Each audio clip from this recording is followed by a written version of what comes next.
Yeah. When was the last time? When did we record last? Did we record? Last Okay, week? that's okay. Yeah. No. I mean, when I did a platinum report. When's the last time I did a platinum that's report? been a week. Yeah. Right. Did we record on the 22nd or the 23rd? I want to say it was the 23rd, right? I'm lining up for what I got for the platinum report, and I'm just not sure. No, it was the 22nd because I edited 23rd and then I had Vertigo on the 24th on. Oh, awesome. How are you doing with that? You doing better? I was until this morning, and like it kind of hit me when I was waking up, and then what the fuck is going on, dude? I have no fucking idea. The doctor's just like, yeah, it could take like 6 weeks to clear up, and I'm like, what? Is it an inner ear problem? I think so, yeah. You got the otoliths? Did they say? Did they say the word otoliths to you? No. Otoliths are these little. So you got your inner ear. Yeah, it's like, well, they're not crystals. They're bone fragments. Yeah. But yeah, he talked about that, and it was just crystals in you. I was like, sometimes they can slough off. They're supposed to get taken out through what's called the eustachian tube, and they drain into the back of your throat. But sometimes they get stuck in there and they rattle around. They make you all dizzy. Yeah, I think that's probably what's going on because it fucking sucks. I bet it does, dude. Like, I wouldn't know because you have more otoliths than me, but I have more trophies than you.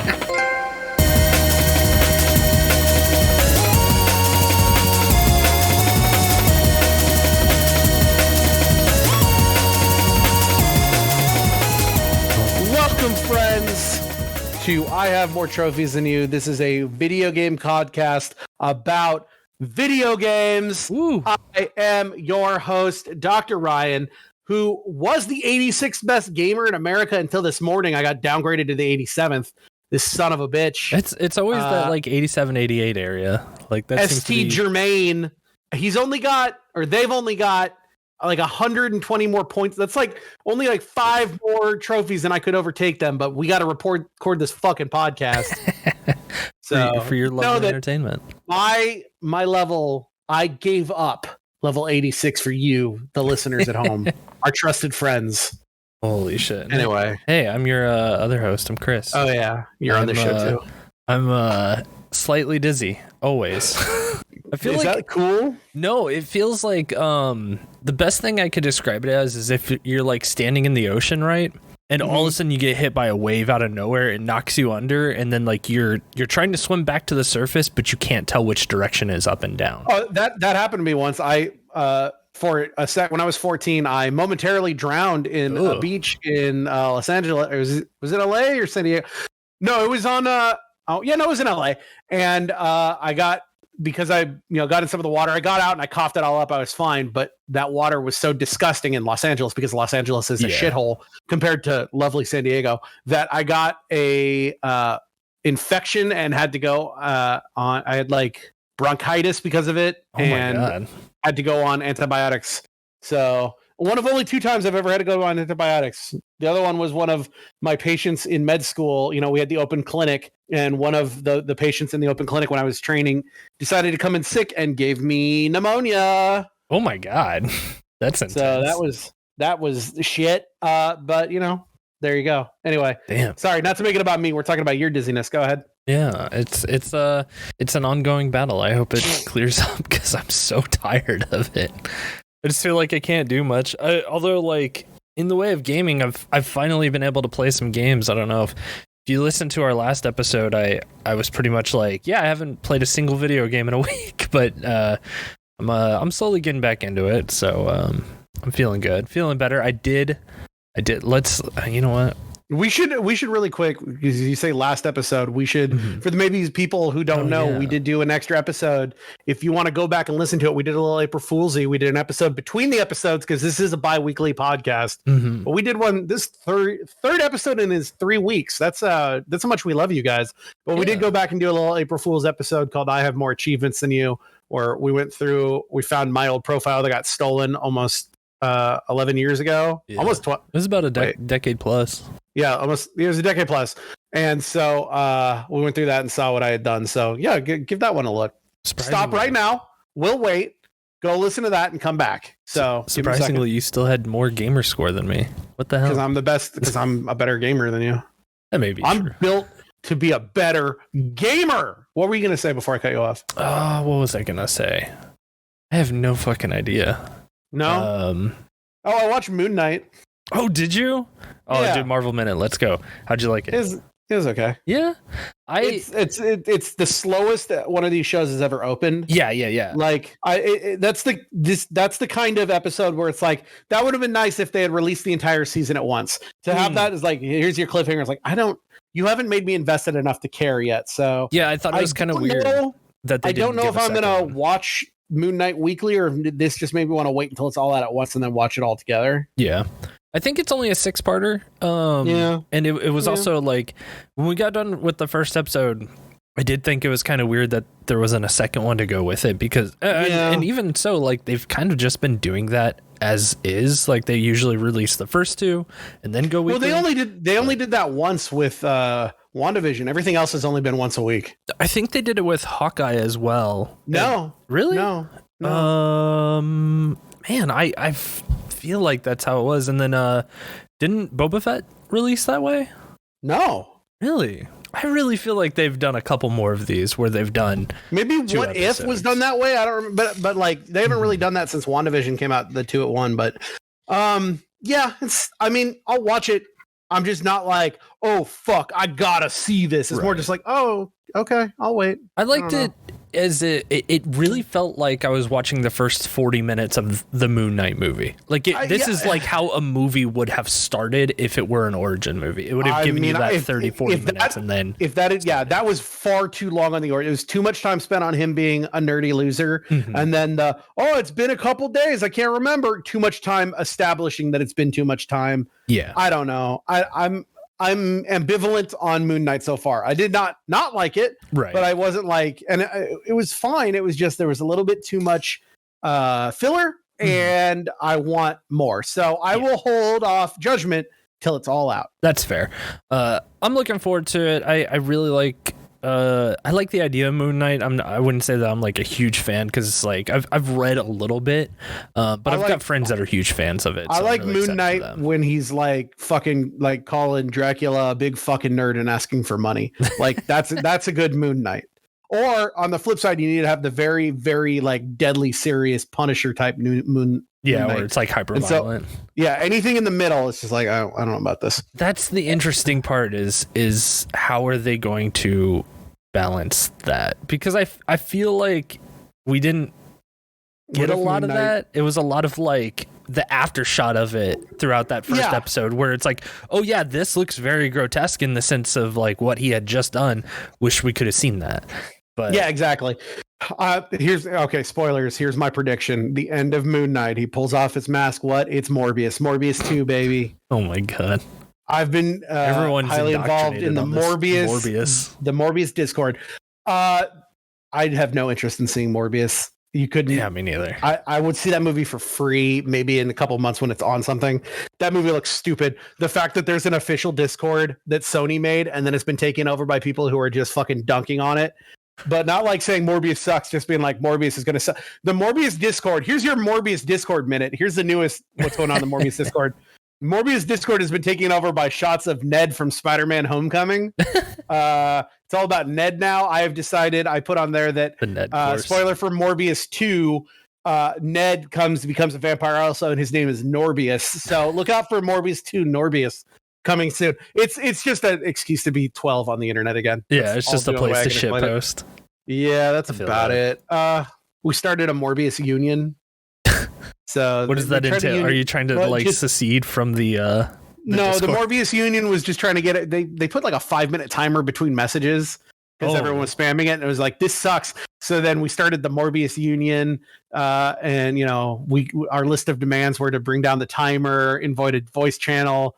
There has to be a video game, unban our friend Kimchi Bubbles, stuff like that. Kimchi got banned. That sucks. Yeah. Well, I'm on the unbanned Kimchi. What'd Kimchi do? I heard the well. Let's talk about it later. Oh, okay. Shuts out Kimchi. Yeah, Kimchi, you're the best. Anyway, so that's the Morbius. So we had the Marvel minute. We've had the Morbius minute. Are there any more minutes we have to have? Have you watched any baseball?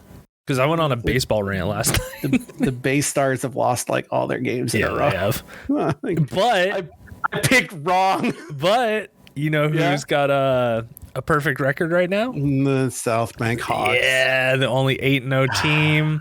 7th time in history that a team has gone 8-0 to start. I didn't want to pick them because A, you already picked them, and B, you never want to. I always want to pick the underdog. I want to see an underdog. It's like the Hawks have had their minute, and I want to see the Yokohama Bay Stars. They've had a long fucking minute.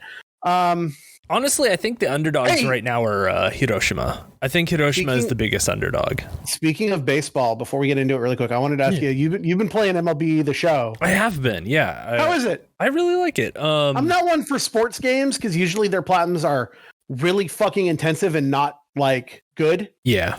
So like the only sports games that I've ever platinumed have been like, I don't think I've ever platinumed a sports game. And the only things that I did when we talked about on the last episode when I did Xbox was the very, very early like Maddens and NBAs where they only had like do 4 things and you get the platinum. Right. But now it's like most of the MLB platinums are like 0.0 whatever because you need to play like 1 billion matches online. Any of like the EA ones involve their fucking My Manager thing where you have to use those cards. Yeah. And dude, the newest WWE game has gotten those fucking cards. Really? Yeah, it's like I'm not too surprised, but I don't give a shit about WWE, but people I know who are getting that game to play it and like do fun things with it. I was like, maybe it'd be fun, and maybe I haven't gotten a wrestling platinum in a long time, but then it was like, yeah, you're gonna need to invest all this money in this My Manager thing or whatever it's called. I was like, fuck that.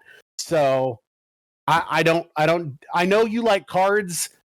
Playing cards. These are like digital, and I'm not down with that. But anyway, how's the show? The show is great. The SHO because it's Shohei Ohtani on the cover. Yeah, and I like that. I probably wouldn't have bought a physical copy because like I just get one through Game Pass now. But like they put Shohei on the cover, and then I was like, okay, I'm getting the collector's edition because Shohei's the best. So yeah, I've been playing it a bit. I've been playing mostly the Road to the Show, which is basically like their RPG baseball simulator kind of thing, where you play as like you make a character.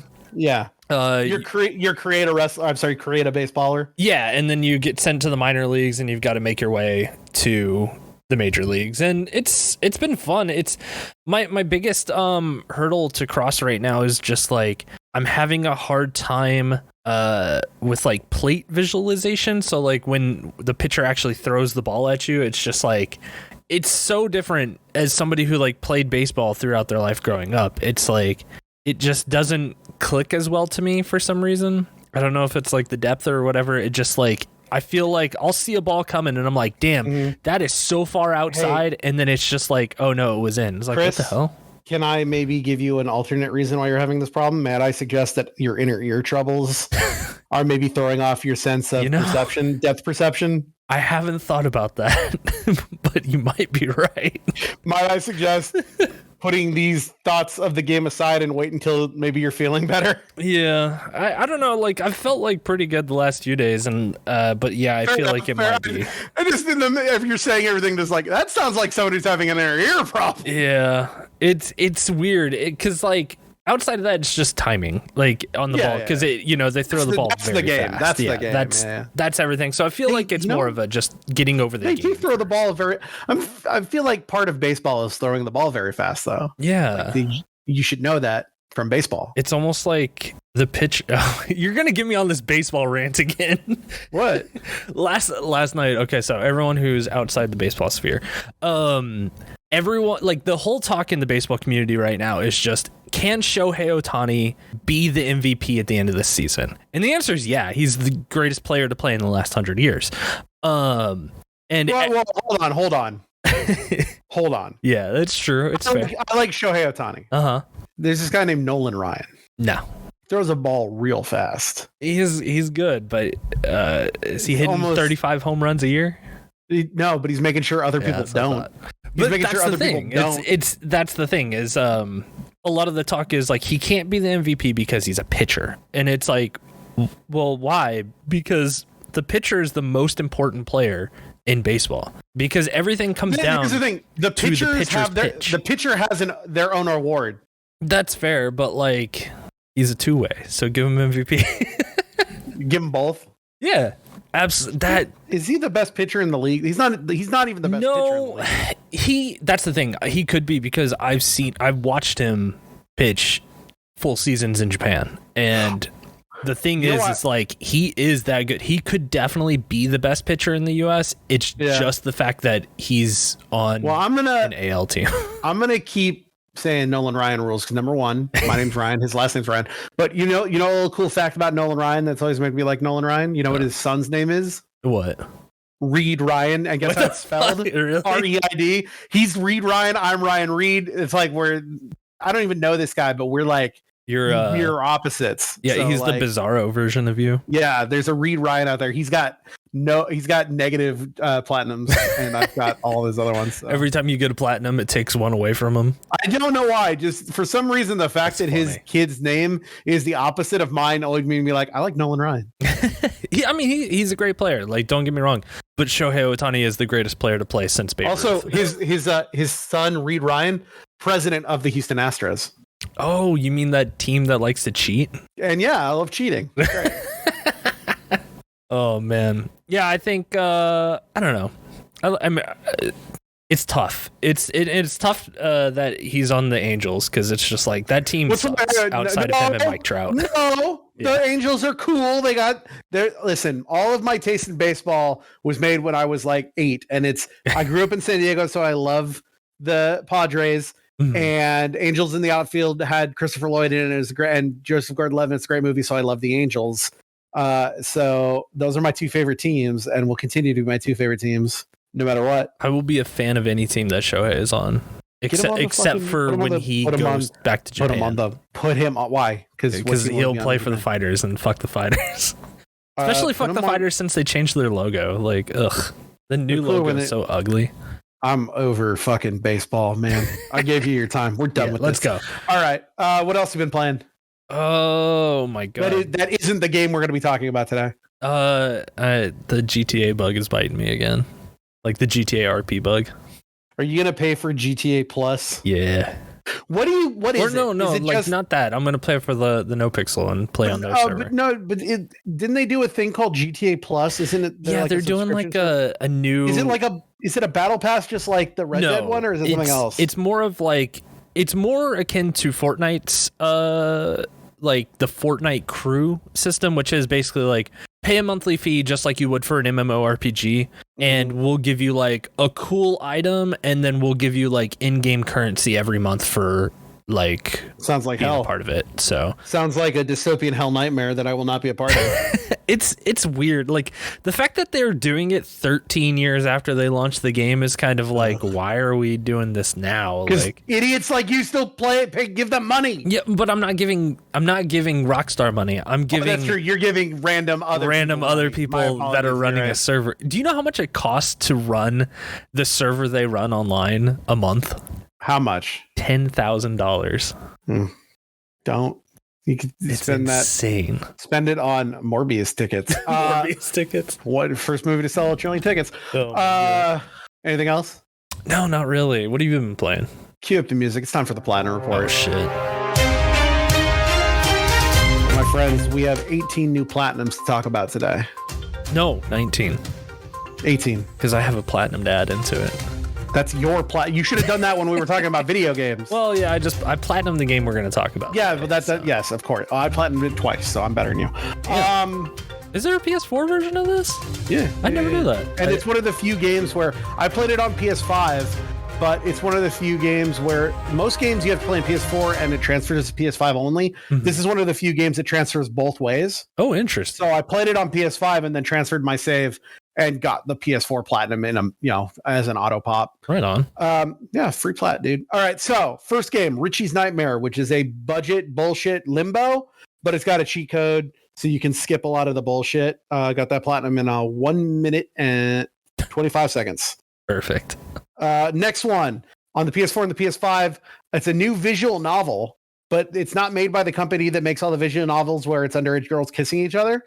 This one used real pictures of people that didn't move. There's like weird static pictures of people. It's called The Pizza Delivery Boy Who Saved the World. It's about a pizza delivery boy who travels through time to deliver pizzas. And is he I actually like took a second to like read what was going on, and then I finally realized what's going on with all these novels like these. And I played another one. I was like, most of the people who buy these are buying it 100% for the platinum. They're skipping everything. I wonder what the writing is like. So I stopped for a second and I read some of it, and it's just like, I went over here and I picked this up. Then I talked to the dog and I said, hello, dog. And the dog said to me, hello. And it's like, oh, it is just some idiot just stream of conscious writing nothing so that they can get money off me. And I feel like an idiot for doing it, and I need to stop buying these games. Hang on. I just thought of something. Yes. If they're that low effort, we could just do they turn a profit? Because like we could just like probably we could make a better version of that. I don't know how to program, but if we just started making shitty games with platinum trophies, I bet we could rake in some money. Huh. Anyway, speaking of, I played the Cow G on PS4 and PS5, which is another, just like the Pig D and the Chick C and the Sheep D, where you just hold R1 for about 3 minutes and you get a platinum trophy. So you're making your way through the alphabet on this one. Did that. Platinum Stranger of Paradise Final Fantasy Origin on PS4 and PS5. Perfect. Finally got the PS4 Platinum for Among Us, because found out there was the only thing I needed to do was like 500 tasks at 150 murders. There's a way to like glitch the game into thinking that the practice mode is real. So I just spent a couple hours by myself watching something while just doing the same tasks over and over and over again. And then I was able to upload my save to the PS5 and unlocked all those trophies, but not all the other ones. So once again, we need to play Among Us with a couple people, and I need to like just basically redo all of like the win a match as the imposters through vote. I just need to save scum save scum. I need to set it up a little bit. Boom, another platinum. How about Bunny Reversey? This is a 3D Reversey or Go game where you play Go against the computer, but also you're a bunny and you can like jump around and shit. I don't know. It's just Go. And what I did is I brought up a computer Go game, like a flash game, and I put it on the hardest setting. And then I played against the computer. And what I would do is I would let the computer go first, and whatever move it made on my computer, I would make on the PlayStation. And then whatever made the computer on the PlayStation made, I would make as the player. So I always lost on my computer, but that means I won on the PlayStation and I got all the trophies. What an interesting, that would have never crossed my mind to do something like that. But oh my God, you like cheated and made it perfectly. The next one is another visual. I didn't know it was a visual novel when I bought it. I just heard it was an easy cyberpunk game. I thought it was going to be like a fun little platformer, but it turned out to be a visual novel. But I have a funny story, which I know you're going to talk about, which is I played this game called Vengeful Heart in the PS4 and PS5. Just a bullshit. It's another bullshit like visual novel, except there's only one choice in the game. So it's literally you just skip through all the text and you pick boy or girl for who you want to side with. But the thing is when I played again on the PS5, there's a trophy for getting both endings. So what happened is I did it both times. I got both endings. And then for some reason that trophy in the platinum would not sync. And so I got it, but it's not showing up. And about 2 hours later, when I was playing Ghostwire Tokyo, they all just showed up. So I know that you had that problem that we'll talk about later with Final Fantasy. So I think right now there's something going on with PSN. It seems like it. It seems like there's a lot of different online services that are having problem, and it's almost like there's a war happening. War going on. It's probably doing a lot of. You bleeped out my joke from last time. You told me to. You said cut that out. I was kind of proud of myself for that joke. Oh, damn. Too late. Well, it's too late. It's funny. It's funnier bleeped, and we'll never tell it again. Anyway, Burger Break head to head. That's it. I did go back to the break. I went back to the break. Well, I don't know why. I just did. It's a weakness. I relapsed. Next one, Ghostwire Tokyo. How was that? Oh, fuck. Let's hold on to that. Sure. And let's talk about Ghostwire Tokyo, because this is surprise. This is your episode, but it's also my episode. We're going to be talking about Ghostwire Tokyo, and we will do that before we talk about Final Fantasy Origin. Let me just get through this, and then I want to go hard deep into Ghostwire. I did get all of those Skylander power-ups in the mail. Oh, hell so yeah. I did finally get the platinum for Skylander Spyro's Adventure. That last trophy for beating the final boss with one Skylander without dying, even with those things, was actually pretty hard, because that last boss is a cheat motherfucker. That's a children's game. They should not be making that platinum that fucking hard. Speaking about children's games, I did platinum Ryan's Rescue Squad on PS4 and PS5. That one, by the way, not an auto pop, had to play it twice. Yeah, I was just like 6 hours and 10 hours. That's because they're not 6 hours and 10 hours long. They're about 2 to maybe 2 and a half to 3 hours long. But what I did is on both of those, played it during my lunch break, then played the rest of it at night. Gotcha. Yeah, it's honestly, it is the most childish, easy, dead-brained 2D platformer where you just jump from side to side. It's nothing. And that game I got for $25 on deal due to our good friend Jared Thorbon at Cheap Ass Gamer. Yeah. So thanks, Jared, for the hookup. Also got went back to the Breakthrough Gaming. Gotta support my favorite cult, and they put out Soccer. And then the last platinum I got today. Very excited to talk about this one. You know how Epic bought Fall Guys? Yeah. So Epic bought Fall Guys, and in doing so, they're relaunching the game under the Epic launcher, which came out today. Because of that, Fall Guys, the original one that I platinumed, the really hard one that had like infallible and it has like a 2%, 2.5%, I think, platinum rating. Mm-hmm. That version is being taken off the market and will be unplayable by May. So they're launching a new version of it. It launched today. All I had to do was download it and launch in, immediate platinum trophy. And what's great, they've also launched a European version. So I'm going to rip the seal and do the thing I said I was never going to do. I'm going to create a European PSN account on a secondary thing so I can download that version for free and then log in on my normal one and get a European one. But this puts me one step closer to just finally importing like $100 EU PSN card and playing the same brain dead $1 games all over again. Oh no. So Ryan, you said you weren't going to do this. You can blame Fall Guys. They're going to give me a free platinum. I was actually going to ask you about the Fall Guys thing because I do remember reading about that about a week or two ago when they announced like, oh, hey, by the way, there's going to be just another platinum for it. I was like, oh, fuck. But I had assumed that you had heard about it because you're like deep into that. I've had that re-download on my computer and I've been checking it daily for about a week and maybe 2 weeks. And so now I finally got it. I'm going to get another free one out of it. And then I'm going to hit up one of my friends in the UK and just be like, if I give you whatever $100, 100 pounds is in cash, will you go down to the store, buy me a PSN card and just give me the code and then play 1 pound, all the breakthrough games, all the whatever games, and just fucking boost by 100 or whatever platinums I can get out of that and just go ham on it for a little bit. So I think I'm about to cross the threshold I said I never would.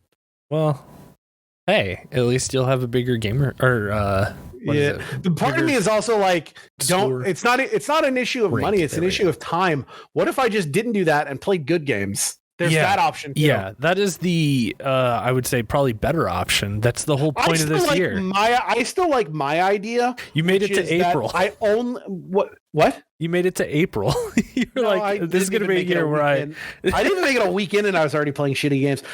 My idea still stands strong, which is I'm allowed to do that, but only during lunch breaks. And that way, when it's like actually time to sit down and play video games, I'm playing. Like, I'm not sacrificing my good video game. Yeah. I'm not wasting my night with bullshit. I wasted my night with Ryan's Rescue Squad, but that's because it was funny. Yeah. But like, if I play 3 shit easy 2-minute $1 or 1 pound of platinums, but I do it on my lunch break, on work days, I wasn't going to sit down and play an hour of, a real good game because like I just want to rest and relax and not really do anything during lunch break. So right. I think it still fills within the year. I got a really good one that we're going to talk about. Spoiler for the end of the episode when we go to what I'm doing next time. I've picked a game that was a recommendation from my friend Bruce. Okay. And I know nothing about it except that Bruce said I should play it, and I'm going to make you play it if you haven't already, and I think it'll be a good time. Hell yeah. Do you want a hint? Yeah, I'll tell you the developer. Okay. Or no, not the developer. I'll tell you the publisher. Okay. Capcom. Oh, okay. Okay. Don't look anything up. Interesting. But let's get into the first game of this episode. I want to talk about Ghostwire Tokyo. Yeah. How was that? I've been like very interested in it. Much like I think the theme of today's episode between Stranger Paradise and Ghostwire Tokyo is weird. This is the AA episode. Yeah.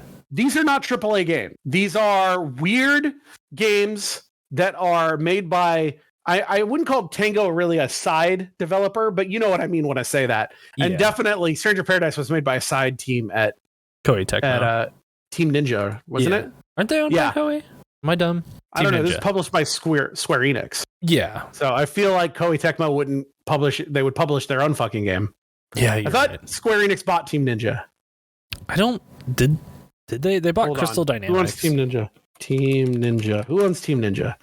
Team Ninja is a division of Koei Tecmo. Oh, yeah, weird. That's what I thought. Yeah. I guess it's only being published like this because it is Final Fantasy. Yeah, it's like they're yeah, probably like the same deal with Nintendo doing the Age of Calamity and stuff like that, like Zelda and Fire Emblem. That's a good point. That's a good point. Because I put in Team Ninja to get the developer, and Team Ninja, the video game, is only the second result when you Google search Team Ninja. Do you want to know what the number one result of Team Ninja is?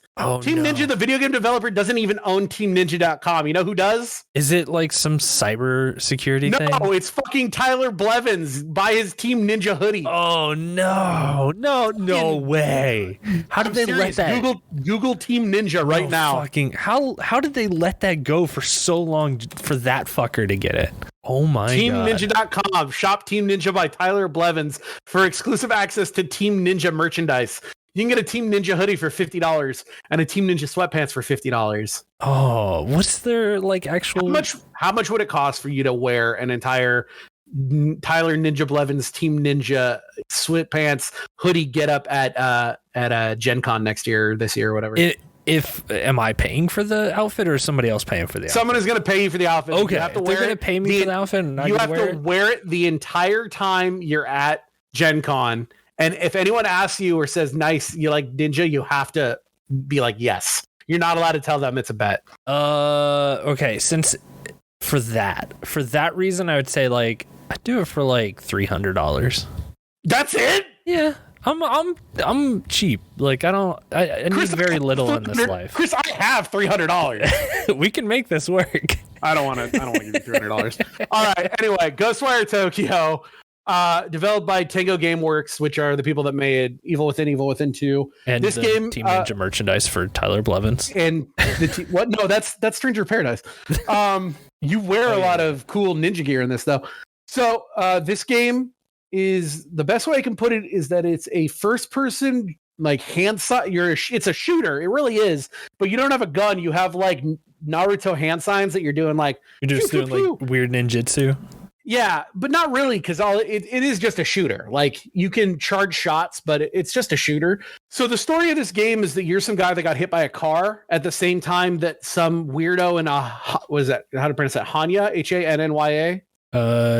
Yeah. Hanya mask? The demon mask. This guy, like, throws a ghost bomb in Shibuya and floods it with ghost fog, and it raptures everybody in Shibuya. Except for you, because at the same time, this ghost hunter man named KK crawls into your body because he thinks you're dead, but you're not fully dead. And he's like, let me have your body. And I'm like, no, it's my body. And then you guys are like, all right. KK is like, this guy has raptured everybody in Shibuya and taken their souls. And I don't know why, but we got to find out. And then it's a first-person shooter where you fight demons from the underworld called visitors, who are all like no face, formless, like weird. I don't want to call them ghosts because they're not ghosts, but they're like yokai. They're visitors. No, they're not yokai because there's yokai in the game. Oh, okay. And so here's the thing: I'm going to quickly go over the story of this game. Should I do everything? Like, is it too new to talk about everything, or what should I do? Yeah, because like don't go completely deep into it because I'm still interested. The story. I will say this: the main story of this game is kind of whatever. Okay. It's not that fair. It's not that good. It's not bad. It's just kind of there. But that's not the reason to play this game. The reason to play this game is twofold. Number one, it's about exploring Shibuya, totally devoid of people and wrecked, and everywhere that a person was is just clothes. Because everyone that was like raptured, all their clothes dropped to the ground. So it's just going through Shibuya, what's Shibuya crossing at the 428, and just seeing all these wrecked cars that have hit into each other and clothes everywhere. What the fuck? The other reason to do it is because it's got 42 separate individual side missions that are all great. Because it's all like, hey, there's a somehow by doing this, they've merged over the land of the dead. So there's a bunch of spirits who are people that died before the rapture who have been caught in like the in between life and death, and they need your help to move on to the other side. Okay. That's all those story missions. And so it's shit like, yeah, I died in this house because of this curse and I don't know why. And then you go into the curse, you go to the house and you find out some fucking it was like a influencer house with a bunch of people live streaming doing those little curse dolls, and they accidentally influenced a curse on them and everyone who was watching her stream. And so there are all these little side stories that are awesome. What the fuck? That sounds really like fucking goofy. What's really great is, so it's an open world game, right? And Shibuya itself is just a big map and there's enemies everywhere. But when you go into these houses for these side missions, that's when they fuck with like everything. So like you'll be walking down a hallway and then all of a sudden you're in a fucking swamp. What the fuck? Or like all of a sudden, you know, they'll do like Inception shit where the walls are going differently and shit. So it's like when ghosts are about, reality can shift and they do cool things. When you're out in the world, it's just the world. Right. And it's a fine open world thing. There's a lot of stuff to do on the map. This is a collectible game.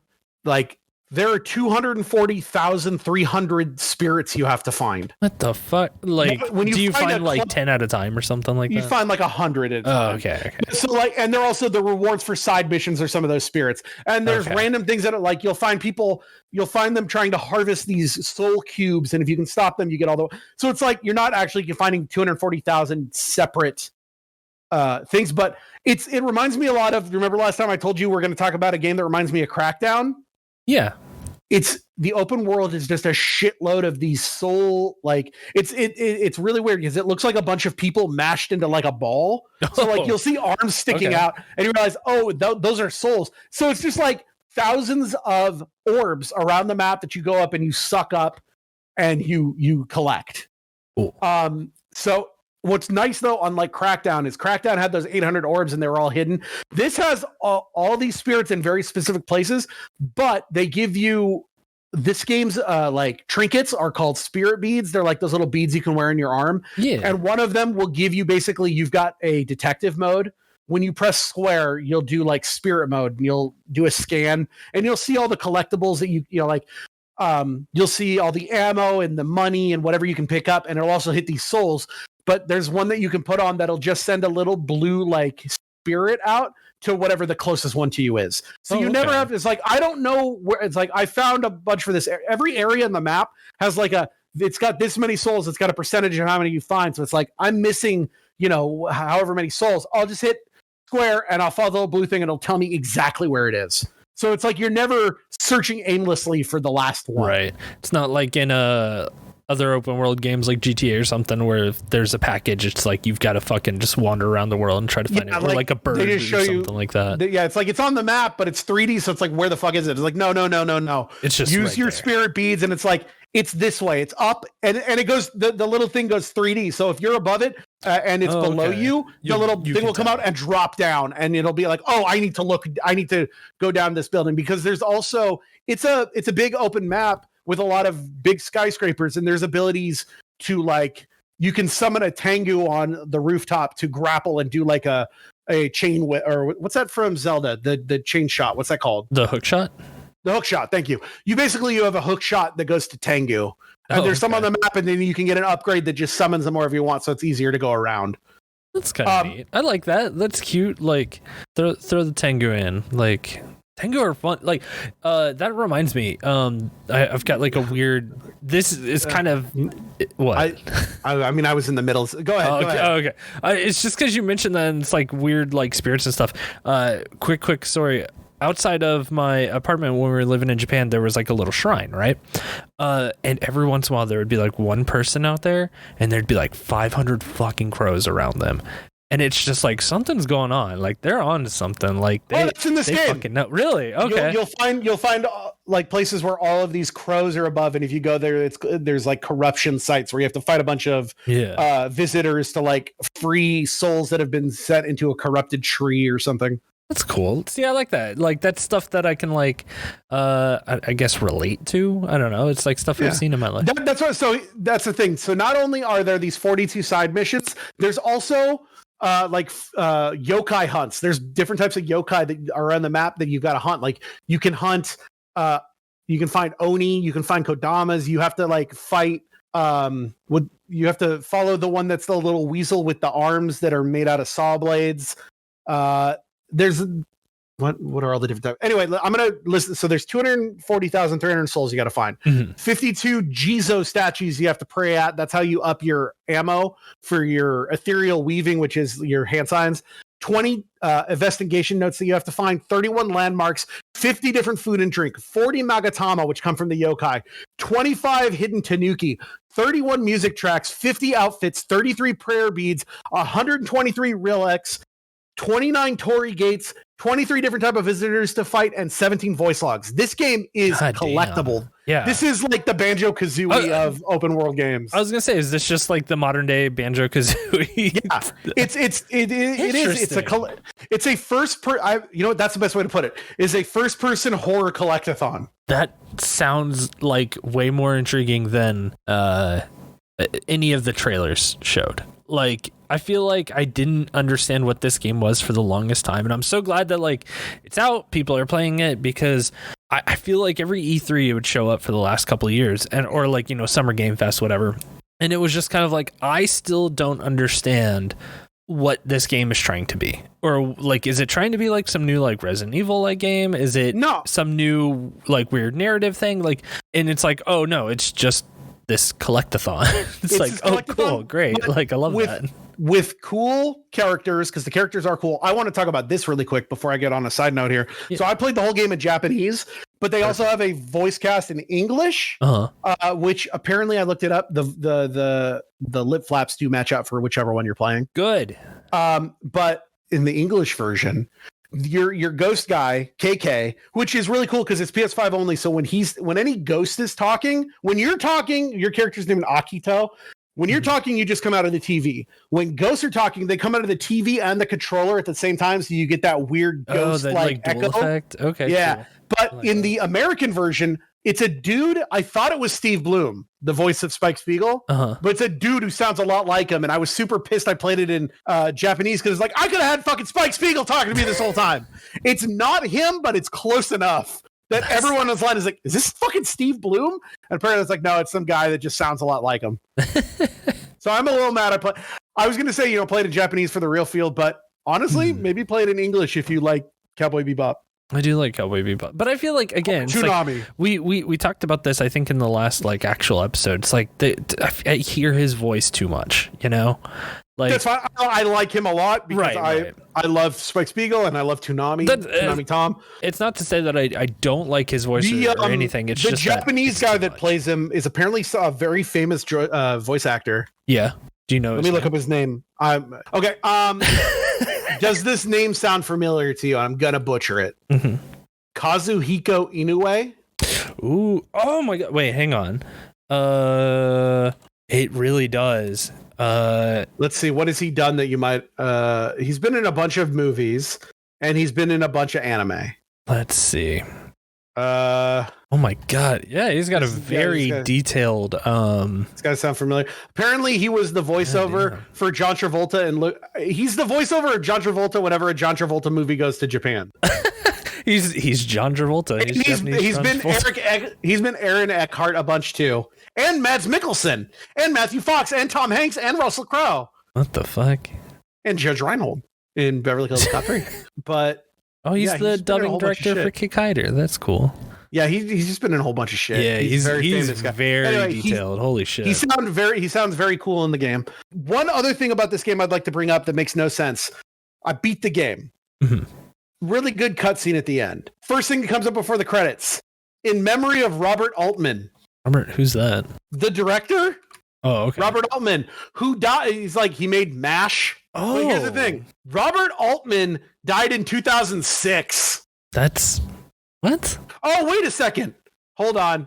Was it Robert A. Altman, who died February 3rd, 2021, was an American lawyer and video game executive. Oh, okay. Okay. That might be that one. Oh, he founded ZeniMax. Okay. Okay, that makes more sense. Yep.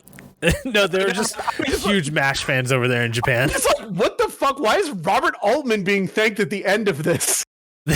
They understand the horrors of war and what that show was supposed to like detail for Oh you. man, So. hey, I'm so glad I Googled it again to see when Robert Altman died, because if I had just been talking for the next 10 minutes about why the fuck are they thanking Robert Altman, I would have sounded like such an idiot. R.I.P. Robert A. Altman. Yeah, ZeniMax. That makes sense because they're the parent holding company of Bethesda. So, whoops. All right, never mind. Anyway, so cross that off. That's not a reason. Anyway, this game is great. I loved fighting I loved all the yokai hunts. I loved there was an entire sub story about finding. Yeah, you talk to this Tanuki. There's a shrine that the boss Tanuki lives at. He's like, I got 25 of my bros lost in Shibuya. Can you find them? And what it is you have to find. It's like you'll just be going along and you'll see a vending machine next to a bunch of vending machines. It's like there's always 3 in a row. Why is that one got 4? And why is that one tilted? And you look behind it and it's got a Tanuki tail. Oh, that's cute. So it's cool shit like that. I like that gameplay kind of wise, it's okay. It's nothing special. It's like you have 3 different guns. You have 3 elemental weavings. You have wind, water, and fire. Wind is your pistol. Water is like is more like a shotgun because it sprays like a beam. Okay. So it hits a bunch, and then fire is like a grenade launcher. And so you can make them stronger through there's a big old skill tree where you can like make things stronger or, up your whatever. You've got a bow. The one thing this game does that I know if you play it, you're going to complain about is that there is an attack and there's part of the game where KK gets ripped from you. So you lose all your powers and all you have is a bow. So you have to be sneaky and you can use it's like a mystical bow and arrow player. You can still do damage, but you don't have all your powers. Is this like late in the game? It's like midway through the game. Yeah. It happens. There's one sequence where that happens, and then there's an enemy that can do it to you. Where there's a big visitor she's like a weird. I don't want to say spider lady because there's a spider lady. She's she's got like hair. Yeah, she like protects with hair, but she can if she jumps on you and bites you, it'll rip his soul out, and you have to go and hold square to like put it or hold L2 to put it back in your body before you get hit. So you have to like hit her with the arrow to stun her, and then have enough time to put him back in your body. But it only, like I said, the only sequence where it happens once, where it's like you need to go a little bit in the town and make it back, and there's roving bands of visitors that you either have to sneak around or fight with just the bow. So I could see you being annoyed with that because it's like I want my powers, but it's like it makes sense that it happens once. Yeah, well, that's the thing. If it happens once, that's fine. Like unlike Spider-Man, where they do it 7 fucking times throughout the game. They did it. 3 and it's times. Just like, I can't do this. Maybe it was either 3 or 4, and they were not long. You fucking dork. No, because they do it like 3 times for Miles and 3 times. My other biggest complaint I want to say with this game. So the game is ultra stylized. Whenever you walk into a house, you can go to the bathroom. Which, by the way, why do Japanese people have 2 bathrooms? One is just for the toilet, and the other one has the sink and everything. Why is the sink not in the same room as the toilet? You have to open a door, then open another door with your little poop hands. And then wash your hands. So it's like you're touching poop doors. Most of the ones that I saw when I was living there weren't really like that. It's more of that they separate your toilet from the Okay, well, in this shower game and stuff. There's all of the houses you go into, the sink and the shower and the laundry. Yeah, that's like in the shower. That's in one room, and then next to it, there's a little closet that is just a toilet. It looks like a little toilet closet. Yeah. I was really sad there was only one toilet ghost. Mission, and it wasn't like you go into a room and a toilet ghost pops out and tries to eat you. There was a story about a guy who died shitting, and you need to find him spectral toilet paper so he can wipe his shitty ghost butt and then go to heaven so he doesn't have shit on his butt. Where was the evil toilet ghost that pops out and tries to pull you to toilet hell? Did they not have like the butt yokai dude with like the eye in his butthole? There was no eye and butthole. Here, I'll tell you all the yokai, and you tell me which ones you know. Do you know what a Zakishi Warishi is? No. Wait. Zakishi Warishi. No. Is a little girl yokai that brings good luck, and you give her some cookies, and then she gives you her power. That's tight. There was a Karakasa Kozo. No, that sounds like some kind of like bird or something. That's the evil. That's the fucking mimic umbrella that jumps on one foot. Oh, okay. That was this umbrella. See, I'm not big into like yokai. So that's an umbrella. I know like the umbrella ones that were like local to like our area. But... well, this Shibuya. These are all local to Shibuya. Yeah.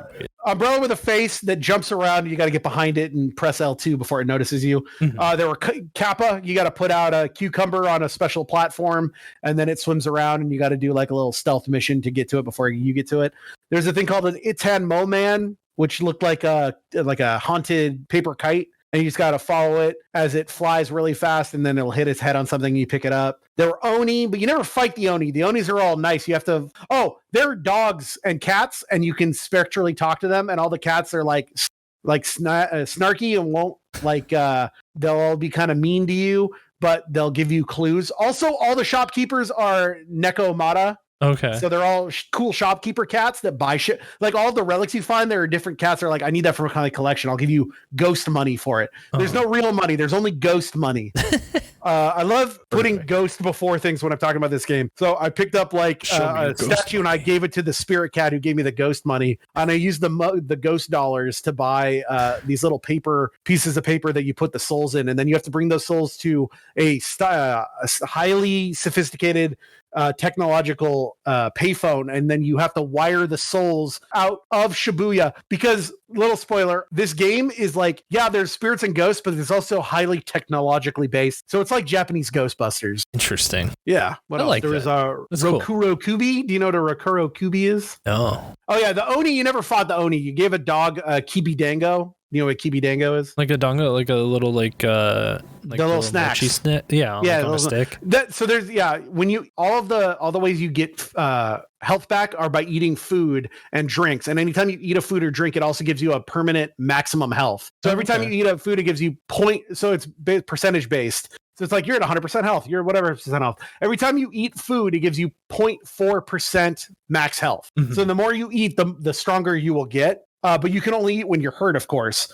And so you have to give Kibidango to this dog, and the dog will take you to where the Oni is hiding. But oh no, the visitors are coming for the Oni. And that's like a horde mode. Rokuro Rokubi are these ladies with really long necks, and they have like lanterns in their mouths. And so you have to follow this neck as it goes through a bunch of pipes back to where it is. And then they'll be like, oh, you got me. Have my Magatama. By doing these, you get Magatama. And the Magatama are used to unlock new nodes on your skill tree. You have Kadama, you have Kamitachi, which I think those are the weasels with knives for arms. And then you have Nurikabi, which are they're the ones you don't fight. Nurikabi are yokai that are big giant blobs that look like eyes that make fake walls. So what it'll do is you'll be stuck, and it's like, hey, get into this house. And like, there's no fucking door here. So you'll use your ghost vision, and you'll find a Nurikabi that has been like trapping souls inside a house. Right, and then you like the hidden punch wall to get through. Yeah, and those are all the yokai. So that was fun. Interesting. Overall, I would recommend this game to anyone who has a fleeting desire to just like walk around a fucked up Shibuya. This game is. Do you know that Twitter account Shibuya Meltdown? Yeah, I fucking love that shit. This is Shibuya Meltdown, the game. Sweet. They should have just called this game drunk people. This is Ghostwire Tokyo. I would call this game Shibuya Meltdown. That's the name of this. Don't call it Ghostwire Tokyo. Call it Shibuya Meltdown is what I would have done. I think it was fun. I definitely could see where people would be like, I'm bored getting all these collectibles after a while, because there's a shitload. And so I definitely just did it to get the platinum. But like, if you just played the game and had fun and moved on, I think you would still have a good time. You wait a little bit, it'll probably be on sale, because Bethesda always puts everything on sale immediately if it doesn't sell $1 billion off the top. Is it PlayStation exclusive? It's PS5 exclusive for a year. Okay. For a year. Okay. So if you can either, I would play it on your PS5 to get a platinum, of course, or you can wait a year and play it on Game Pass probably. Yeah, because it'll definitely go there for free. Here's the thing, though. Another reason to buy this game, I think this might be rare. This is going to be the last Bethesda game on a PlayStation console. The last? Like, they're just not going to do anymore?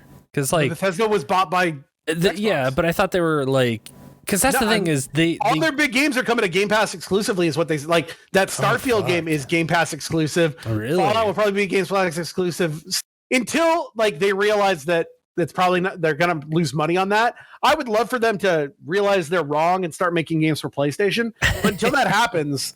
No, Game Pass is such a good deal. Like I don't see them changing it. It sucks, and Game Pass can suck one because it's Xbox. Fuck you. Why out of all things did fucking why did Microsoft have to buy them? Anyone else, I would have been fine. Why did they have to buy them? They needed something.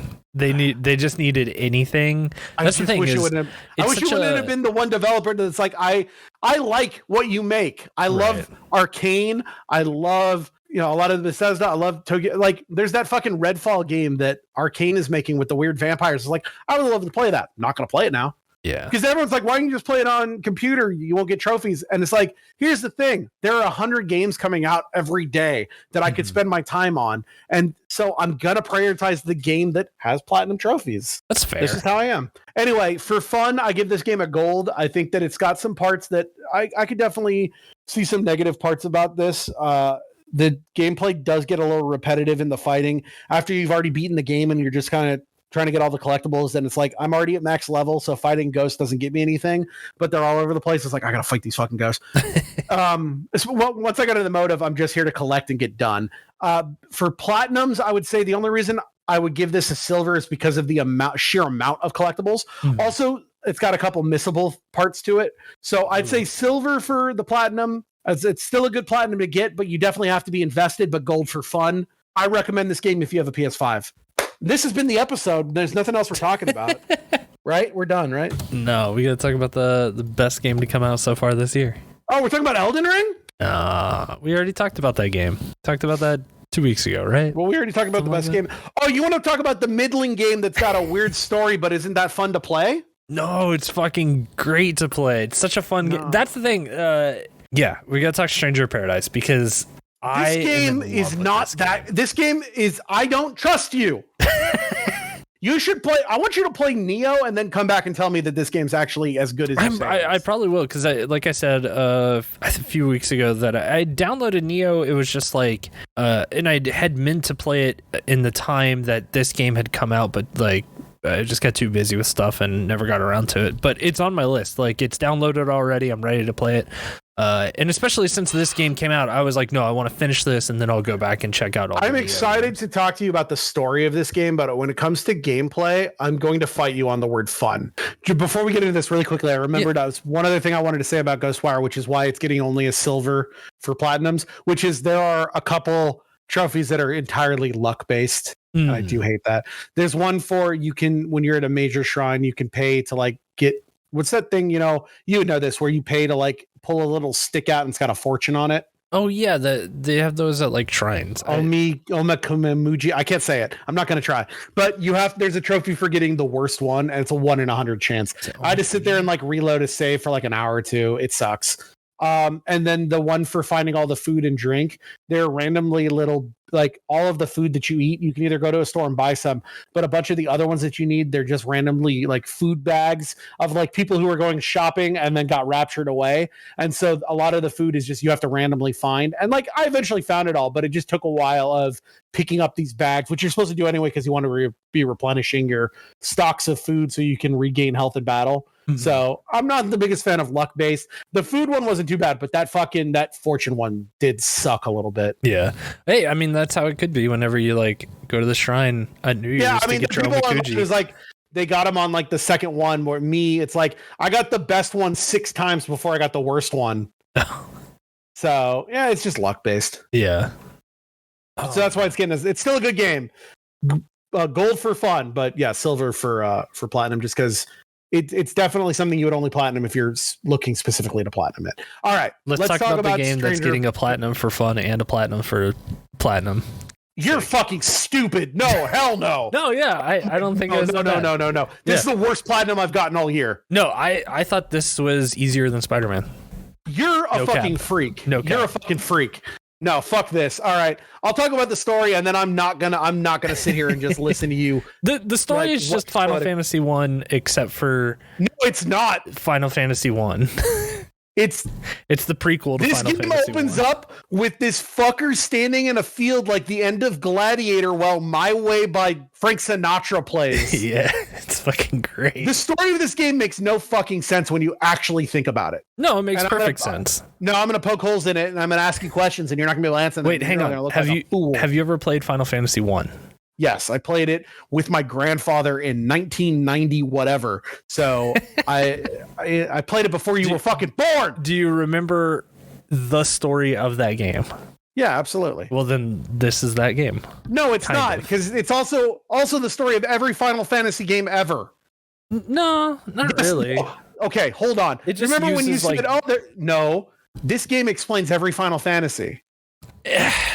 All right, let's talk about this. It doesn't. It does. We'll talk about it. Okay. So you're this guy named Jack who only wants to kill chaos and knows nothing else and can't remember anything else. This is your fucking game. Why am I doing this? You're talking about this too. Because I'm gonna simplify it in the sense of just you're stuck in the time loop of Final Fantasy 1. No, it's so much stupider than that. So Jack wants to kill chaos and he doesn't know why. It's all encompassing. It's a mercy to forget. It's just I want to. That's what he says. At the first line of the game is like, they're like, why don't we remember? We don't know why we want to do this, but we got to kill chaos. We know that much. And they're like, yeah, I wish we could remember. And Jack's like, no, it's a mercy to forget. So he meets these two guys named Ash and Jed, and they're like, they've also got crystals. And they're like, we want to kill chaos too.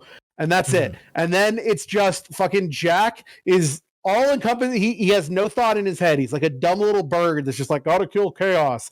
And the story and the writing of this game is terrible. So it's like him going to the king and just being like, I'm here to kill chaos. And the king's like, no. Oh yes, if you go to the shrine of chaos, the chaos is destroying our land. When the realm of chaos, and it's just them saying the words chaos, and I don't even think they know what chaos is. Yeah, so that's the whole, like, the next thing that he says, like, yeah, that's the thing, is that no one really understands. You go to the Chaos Shrine, you defeat... You're... Okay, hold on. You are skipping around. Let me be the traffic controller here. All right. You go to the Shrine of Chaos to fight what is basically the first boss fight of Final Fantasy 1, where you go to the Shrine of Chaos and you fight Garland. It's a big old knight, and you fight it, and it turns into a lady named Neon. And Neon says, I'm not really chaos. I hate chaos. And I thought if I put all the darkness in me, I could be chaos. And then someone could kill me and it would get rid of chaos. And then Jack goes, I don't fucking care anymore, and puts in headphones and listens to Linkin, or I always want to say Linkin Park. Listens to Limp Bizkit and walks away. Yeah. What the fuck? Yeah, it's great. Like, because it's terrible. No, yeah, it's great because, like, the whole point of the game is that they're trying to remind him of that. That's the goal. That's the purpose. Stop. You're saying the end of the story before we get to it. Yeah, but you that's the thing, is you can't say that it's dumb. But it's something that completely serves the plot of this game. The basis of this podcast is that we are explaining the story of the game and how it happens, and you're skipping to the end. No. But, like, here's the thing: is like you're killing our podcast. No. You can't. That would be like starting a Marvel movie, right? And being like, well, why is this Loki guy got this stick? This is stupid. Like, they didn't explain it, and it's like, well, they did before, and then also you're going to find out at the end. Like, you have to, like, it can feel dumb in the moment, sure, but the point is that, like, that's the whole point. Is that but the point of this podcast is us explaining the game to someone who hasn't played it. You can't explain the end of the game before it's happened, or else it defeats the purpose of explaining this. I'm saying that what I'm trying to explain is that you just can't say it's dumb and does nothing to serve the plot when it does everything to serve the plot. You can't say that because we're experiencing the game in the order. Yeah. You coming back to it at the end, you get it. But as you're playing this game, I have to explain that this is dumb because I don't know yet. Anyone that's played Final Fantasy 1, you're welcome. Not many people have played Final Fantasy 1. Okay, so this game, at the end of it, sure, you can go back and say, wow, that makes sense. But as this game is going on, it's fucking dumb. Yeah, it's tongue-in-cheek. As me just watching this game and trying to explain it, or trying to understand it and watching these cutscenes, all of a sudden he says, shut the fuck up, I don't care, and plays fucking Limp Bizkit. And I'm just like, what the fuck are they doing? The guy's got a mission. Sure, it makes sense later, but for now, it doesn't make any sense. So they fucking kill. They're like, you can be on our team now, and we're the Warriors of Light. Mm-hmm. And they go back to the king, and the king is like, well, now you got to turn on the crystals, the wind and fire and earth and water crystals. But you need to talk to this guy over here. And so you go find Astos, the king of the dark elves, who has a flying castle. Okay, hang on, because you're skipping. What did I skip? Because remember how you said they don't understand what chaos is? In that cutscene, the king says, yeah, chaos is just a fairy tale that we make up to tell people. Like, there's bad things that happen in this world. We just kind of say, yeah, that's just chaos. Like, that's the whole point. And in that moment, Jack is like, no, I'm pretty certain you're wrong. I'm going to like prove you wrong because I have there's something in my body that just tells me that this is the truth. You're right. Is that we have to kill chaos. I forgot about that scene because the game is so bad. I forgot about No, it's this is not a game that you should go into thinking that it is a Final Fantasy where you are going to get a 70-hour story and text that is wall to wall of just explaining every little minute detail that could be. It is a story. It's a game that is taking the story of Final Fantasy 1 and leading you into the beginning of that game. This is also when you start. And it's once just you meet kind Astos, of meant to be an action fun thing. So it's not supposed to. Once you meet Astos, you start getting all of these texts about dimensions, and this is where all of a sudden they're explaining that. Okay, I'm skipping ahead a little bit. I will get to that part. I will come back to that part because it's the part that I want to dump and talk about the most. But so you find this giant dark elf named Astos who's like, I'm gonna help you because you told me to, and you're like, I don't know what you're talking about. And you go on this fucking airship, and it's like you have to go do these 4 crystals. And this mid part of the game, there really is no story. It's just you have to go and defeat 4 different bosses, which are the fiends from Final Fantasy 1. Yep. And every time you do, when you defeat them, you defeat the first one, Tiamat, which that Tiamat fight is the most bullshit fight of all time. That is a hard fight. Yeah. That fight sucks. That was the fact that the boss just continuously regenerates their health no matter what you do fucking sucks. So we haven't talked about the gameplay at all. This game, to really quickly talk about this fight, but I want to talk about this boss fight. So the gameplay of this game is just Neo. It's basically a Dark Souls Neo. Like you have a job system where you have different weapons, but the basis is you mash square or R1 depending on what you play, and then either triangle or R2 depending on which. Like I use the square triangle setup. Did you use that one or the R1 R2? I use the square triangle setup. I use the square triangle setup. R1 and R2 is good when you're playing Dark Souls when it is a slow methodical, but since this is basically an ADHD nightmare button masher, it was just easier. It can be, yeah. It absolutely is. Wait, hang on. What difficulty did you play on? Oh, I tried on normal and then just realized I didn't care and put it on easy.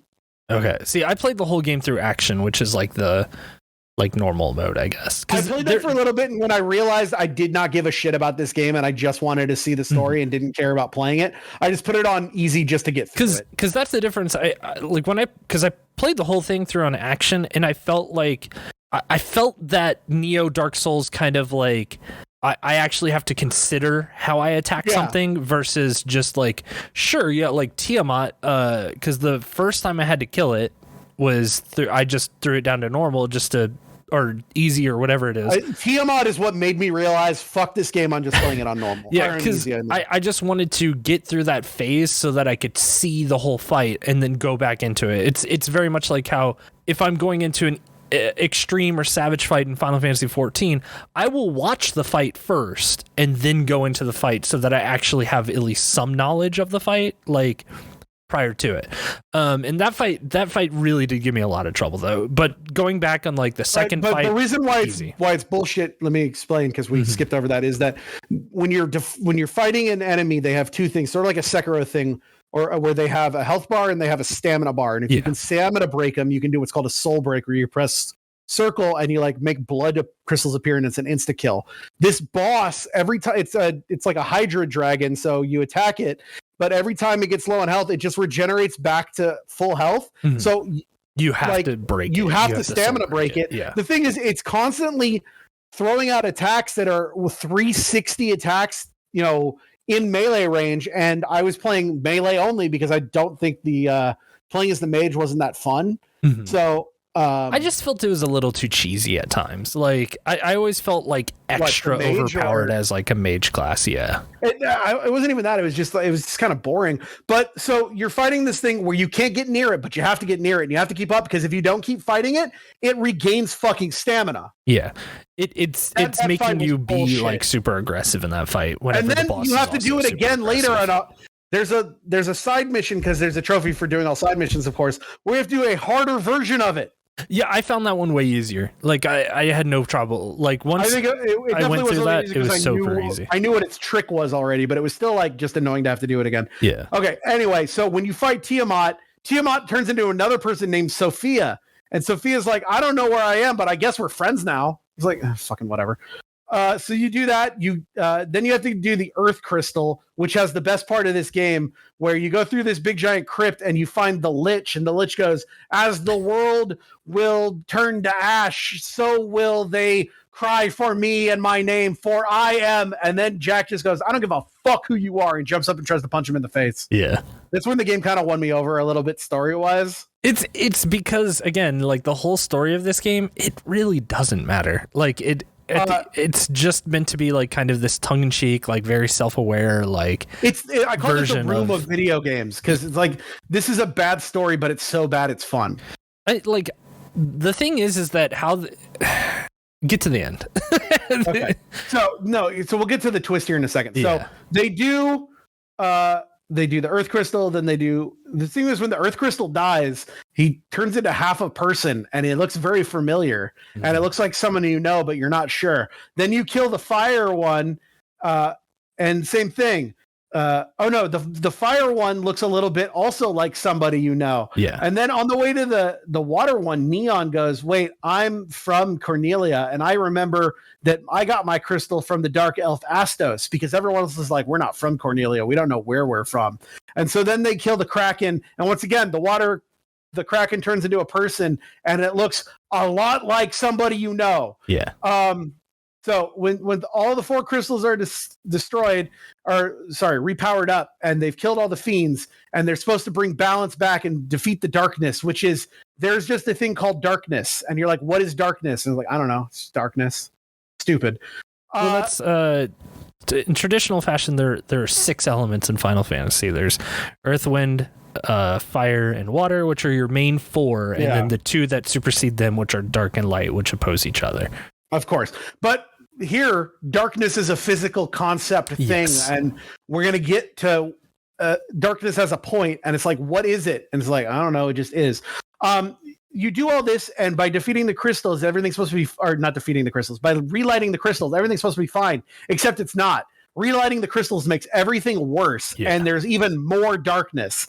And everyone in Cornelia is just like, you guys are evils. You're really chaos. There's like some random like nerd off the street goes up to Jack and goes, "You're chaos," and then Jack gets all pissed because like, how fucking dare you? So they go to Astos, and they're like, "Astos, what the fuck's going up?" And Astos lore dumps is like, "Oh yeah, no, I'm not real. I'm a biological construct left here by the Lufenians." And it's like, what are the Lufenians? They're the ancients. And then all of a sudden, Jack, what do you say? They're the ancients from Final Fantasy 1. Jack has a flashback of being talked to by a lady and given a crystal and said, "You're going to put your memories in this crystal." And he's like, "Huh?" Yep. And they're like, "You're going to keep doing this thing, and whenever you can't do it anymore, you're going to put your memories in here, and we're going to reset you." We kind of get the lore dump that the 4 of them that aren't Neon are Lufenians, and they are what's called strangers. Yeah. Strangers are sent by Lufenians to different planets because, okay, this is where I start to like really question what the fuck this game means. Lufenians are like an over race outside of time, or in their own dimension, that look over all these different dimensions. And that's when you start seeing these, you get these quest logs that are either in missions or before missions, where it sort of clicked to me the first time I realized what was going on when I went to an area that looked a lot like Midgard, and they said, "Oh, this area, they got a lot of stuff from Dimension 7. And I went, wait, hold the fuck on. I remember them talking about dimensions before and just skipping over and not mattering. They posit that the Lufenians are like the watchers of every Final Fantasy universe. Yeah. And they have a waste byproduct called darkness. They just dump on planets. And when a planet gets too much darkness, they send strangers, which are Lufenians who've had their memories wiped away, to go to a planet to kill all the bad guys. So, by that logic, is Cloud a stranger? It's he's a warrior of light. Is Squall a strain? Are all the warrior of lights Lufenians sent to planets without their memories to do a job? No, that would more likely be. That's what I think they're trying to get at. The I think villainous characters. Like if they were to do like Stranger of Paradise 7, then you would be Sephiroth probably, or Genova in this case. Yeah, because there's a mission where you go to an area that that was like stripped of all power from Dimension 6, and it's called the Jester's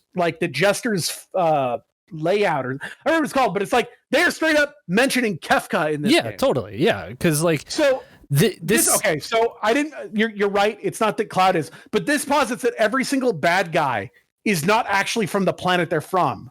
It kind of like that's stupid. But the thing is trying to give purpose and story to a thing that does not need structure or story. But it's one of those things that exists like outside of this. So, because that's the thing. It's like, then are all the Kingdom Hearts characters from fucking Radiant Gardens?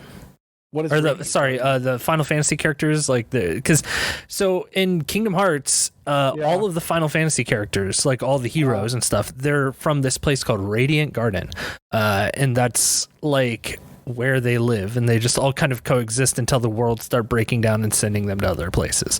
Like, I don't know, is it you know more Kingdom Hearts than me? Is that canon? Well, I mean, to their canon, because there's a multiverse. Like, so that's the thing. But that's the thing is in this canon, multiverse of madness shit. Kind of, because the whole thing is like, God, it's so hard to just, because the whole point of this game is you are setting up the events of Final Fantasy 1, but you're also at the same time setting up the events of every single Final Fantasy that has ever happened. Where I think it's stupid. I don't think every Final... Listen, Final Fantasy 1 had a good story that didn't need to be explained on the other side. And if they had just made Jack, like, the quest of why he became what he became, which, okay, I guess we're fucking spoiling, why fucking Garland becomes Chaos... that would be fine. The adding the multiverse aspect and the Lufenians, and the reason that he gets his memory stolen is because if darkness mixes with emotion, that's what becomes chaos. See, it's like, but the whole thing is that I think you're looking into it just maybe one step more than it really needs, because which is what I do with everything. I know, but I love continuity. Right. You have made a game called Final Fantasy Origin, positing that you are trying to make continuity. I, Mr. Continuity Lover, will then look at it and say, this is not good. Why did you do this? And you're saying, well, they didn't. They fucking did. Here's the thing. You might want to push it under the rug and say, don't look at that, look at this. I'm looking at everything, baby, and I'm not letting them get away with it. Okay, but... I'm the watchdog. Did you get to the point where they were like... I played the whole game. This is like the third or fourth iteration of this, right? Yeah, this is like it's sort of like that movie Oblivion with Tom Cruise, where they keep putting that guy on the planet, like Neon Genesis Evangelion. I was gonna where by the way, the world is kind of different at some points. If you want to play a game like Neon Genesis Evangelion, maybe check out Ghostwire Tokyo. Like, because the thing is that I didn't get the feeling of this being like, oh, this is just the start of every Final Fantasy ever. Like, I think that it is very possible for that. I think they absolutely are trying to posit that. I think it fails. That's what I'm so mad about. I just think that it more or less uses, because this is something of the Lufenians for most of the game are the ones that are in control. Well, not even for the game. The part where you're at is where Jack is trying to wrestle control out of their experiment, right? Which is resetting this world and like getting it to a further point, and then resetting the world again, and kind of just like keeping it in this stasis point. And that's how the whole first dungeon of Final Fantasy 1 works out, right? Like, you go to the Chaos Shrine, you fight Garland, you kill him, and then you find out from there that he then sends the warriors back in time 2,000 years to... No. In Final Fantasy 1, that he doesn't send them back 2,000 years until they wake up from it. Like, it's after that. So the story of Final Fantasy 1 is that you kill Garland, and then you go and do the four beasts. the four Yeah, crystals, that's right. The 4 liches, and then it you sets go back in time. You're and right. then you find out that Garland is like the whole twist. That Garland is chaos. It's that Garland is chaos, and then he's stuck in the time loop, which keeps him alive forever. Basically, which keeps him alive forever. And you, the Warriors of Light, go back in time to stop it. Right. So what this is positing that time loop is that the Lufenians are the ones in control of that. They keep, this is the part that doesn't make any sense to me too. They keep saying that the reason they're doing it is because they're treating Cornelia like their trash dump, when it's where they send all, they specifically say it's where they send all their excess darkness. Yeah. What the fuck is darkness? It's just the MacGuffin. It's a radioactive. That's why I also don't like any time when it's just a MacGuffin. That's just me. It's like, if you're gonna just say dark, you have to explain it. But for all intents and purposes, darkness is like radioactive waste. They're like, our machines run on light and they make darkness, and then we send the darkness, and then the strangers are basically like trash men. And so they're there to clean up. But that's the thing, is that this whole game, that's where I can see where it could be like, oh yeah, and this is what starts every other one. I saw it more of like, hey, this is just this iteration, and like what starts every single one is that the Lufenians have fucking notes on every Final Fantasy that's ever taken place. Possibly. And then say, no, not possibly, because they keep saying we are looking at Dimension 12, and this looks just like the thing in Dimension 14, and this is just like that time in Dimension 6, and it's like they are specifically mentioning previous Final Fantasies and saying that Cornelia is the waste dump of the multiverse where they send all this shit. It's like, this is the darkness from Dimension 7, and we put it in here, and look, it made this. And so I don't know. I just got to the point where it was like, I just felt more of that. As it is the dumping ground, it was just that this iteration that we were in was more of like, yeah, there were things that look like other things because of that, and then at the end of the game where you take control and become chaos, and then you set up the 4 beasts and stuff like that. That's when it solidifies into that Final Fantasy 1 timeline of like, that's why things are different then. Maybe this is because you played it in Japanese or something. Why do you keep saying 4 beasts? Is that a Japanese thing? Because in English, it's the 4 fiends. Yeah, it's just that. Okay, I just was wondering. It's just like but that's the thing, is like, so I kind of feel like if we're using the metaphor of like Neon Genesis, right, is that there are so many iterations where the world looks one way, the world looks this way, the world looks the same again, and then all of a sudden it's like, well, why is the water red now? It's like, well, it's because that's this iteration. It just happened that this is happening. That's where I got. Is like, Evangelion, it's that makes in Evangelion that makes sense because it's one universe cyclically happening. In this one, when you have some giant you have the alien race that you've made that's specifically saying, look, it's just like Kefka from Final Fantasy VI, that I go, they are trying to set up specifically that this is possibly not possibly, when they fucking name drop because like the thing is that they've gone no further. Like that's the thing, is like that's all pure speculation. Because if this series continues, like it could completely go in another direction. There's never going to be another one of these. I hope that there is. Why, they'll never make another one. I kind of hope we get these like weird offshoot Final Fantasies that are done in this way, because I don't think we will. I really enjoyed it. Once again, I think we talked about this, but I don't know if we talked about this on episode or each other, but this is 100%, much like Alpha Protocol was being made by a side team while they were making New Vegas. This is 1,000,000,000,000% a side game being made by Team Ninja while they work on Neo 3. See, the thing is, though, is 1,000,000,000,000%. This game has gotten a ton of praise. And it's gotten a ton of look at it. It's gotten a ton of people saying it sucks shit. This game has an aggregate score of 69.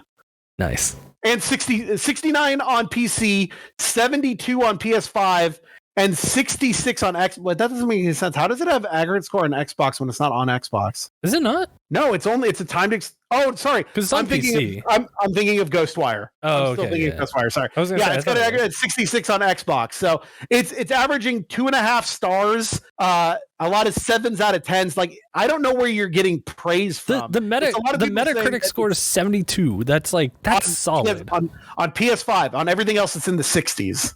Yeah, but and 72 is a people are playing on other consoles. 72 is a C minus.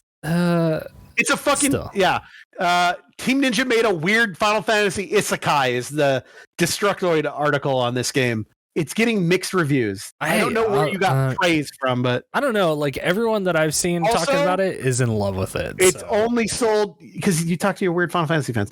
It's only sold 29,000 copies. What? Oh, in Japan. Okay. It's only sold. That's just in Japan. That sounds about right. Yeah, Japan doesn't have that many people. I thought you meant in America. Yeah, here's a great way to put it.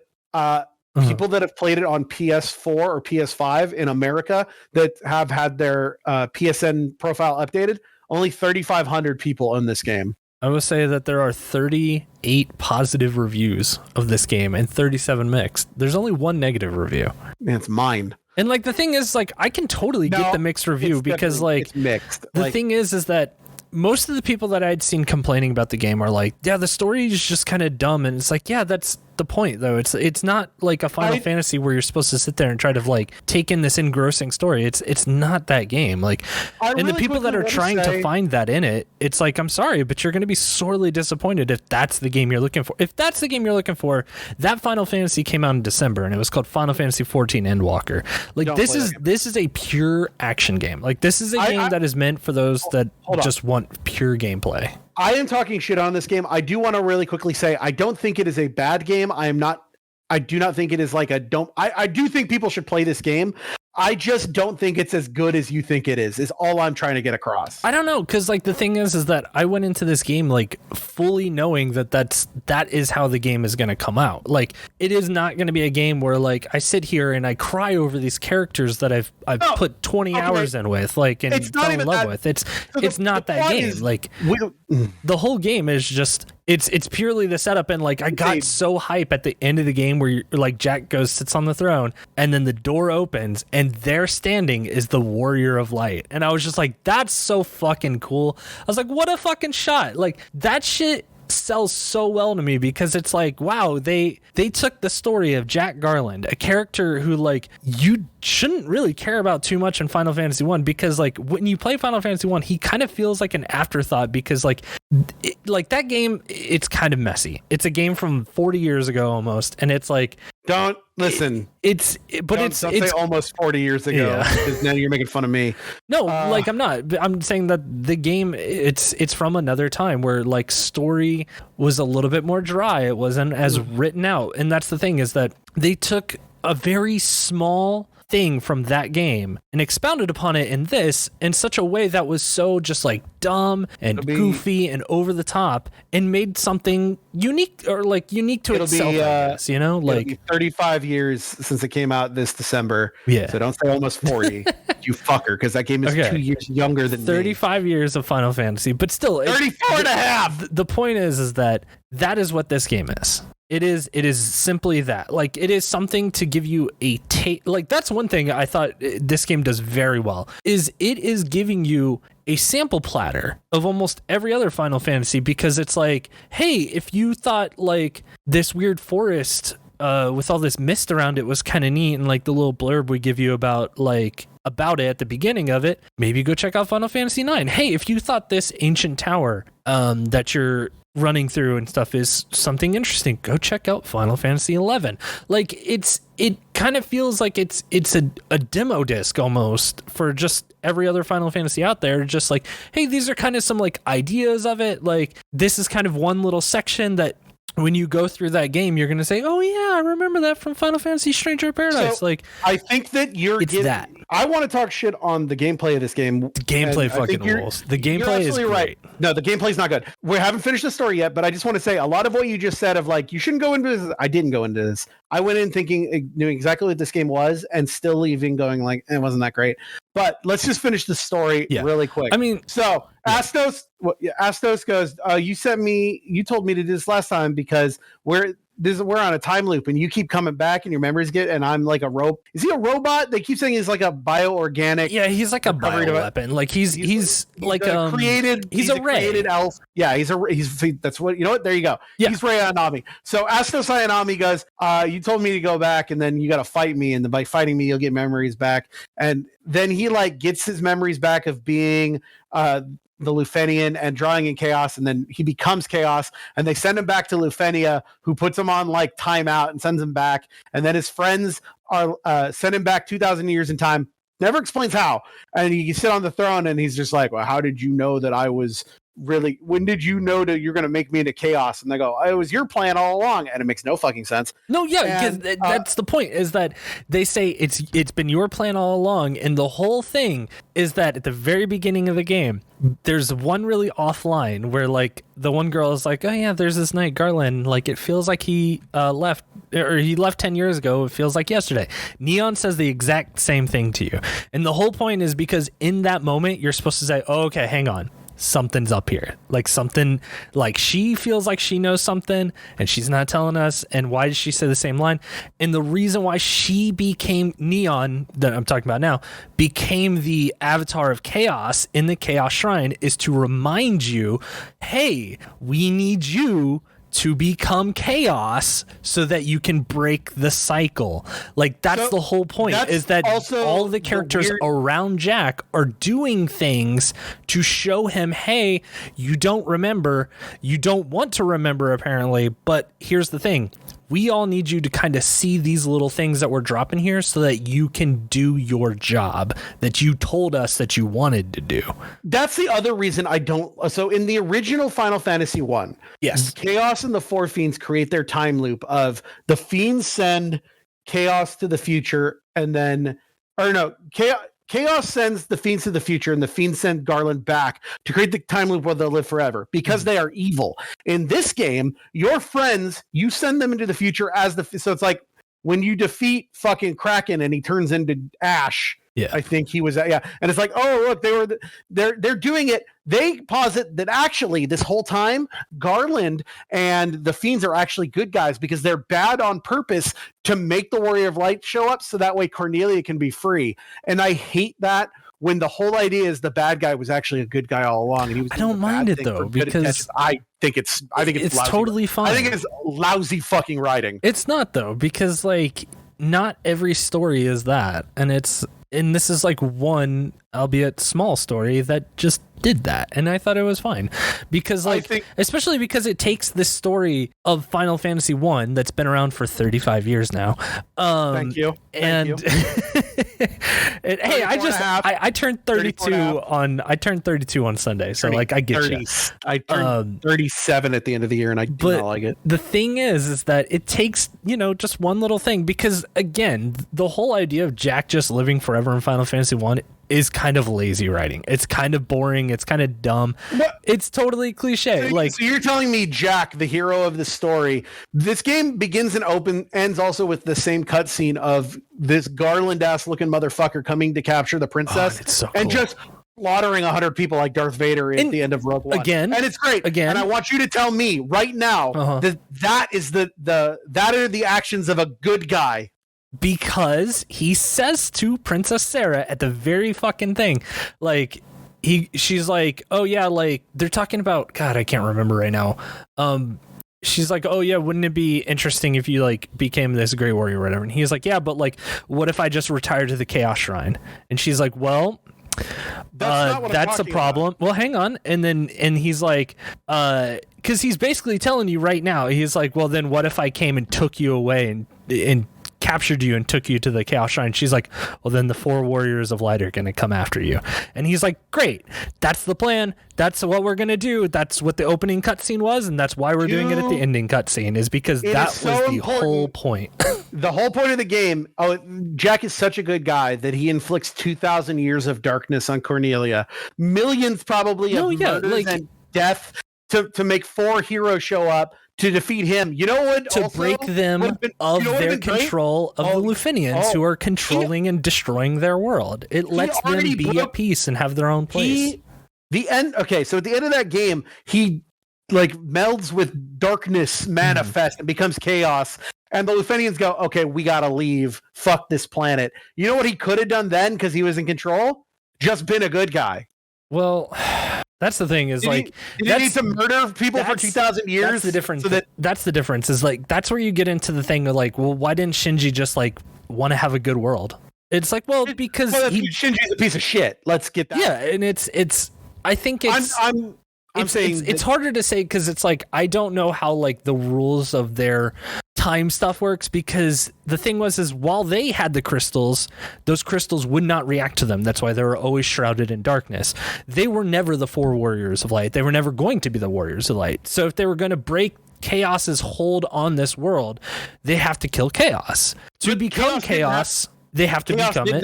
And Chaos did not have a hold on the world. The Lufenians had a hold on the world, and Chaos wasn't really a thing there. Well, Chaos is the avatar of darkness. It is the avatar that controls it. There would be no darkness on that fucking planet if the Lufenians weren't dumping it there.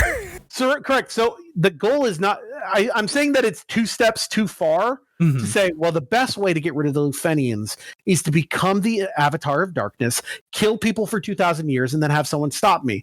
That game should have been, oh, the best way to get the Lufenians is to murder all the Lufenians. So let's go back but to I think the Lufenians were like clearly way too strong for him.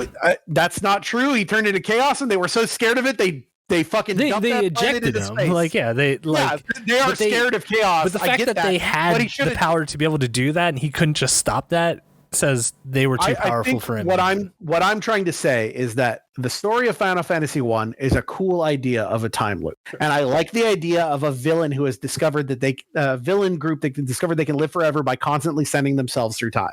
I then think to then say, by the way, those guys were good guys the whole time to stop another people that you didn't know about, and that they're doing this. That's just like, well, I guess we should look at it as they're not necessarily good guys. They're really just kind of people that want to die. They're fucking idiots who I thought there's like, it's like 5 people that are just like, yo, I hate my fucking boss. I got an idea. Let's genocide this other place so that they leave, and then they'll eventually stop us. That sounds like something that might be happening in our real world. No, come on. I mean, it's why do people do it? It's like, I don't know, they just did it. R.I.P. the hacker that hacked my account. Absolutely. You gotta. We'll leave it in this time. No, we'll leave it in this time. No. You have to bleep it. No, we're leaving it. Okay. Let's story aside. Yeah. Oh, but here's the thing. That game once again, that game ends with you sitting on a throne, and you're like, wow, I guess we'll be darkness now. And then it goes to credits, and it plays the entirety of My Way by fucking Frank Sinatra again. It's so stupid. It's so stupid. Yeah, it's so good. I do want to say I like the story. I'm just saying it's bad and doesn't make sense. I like how I think it makes total sense. It makes no sense. The gameplay of this game is every time you said it doesn't make sense, I explained to you why it made sense.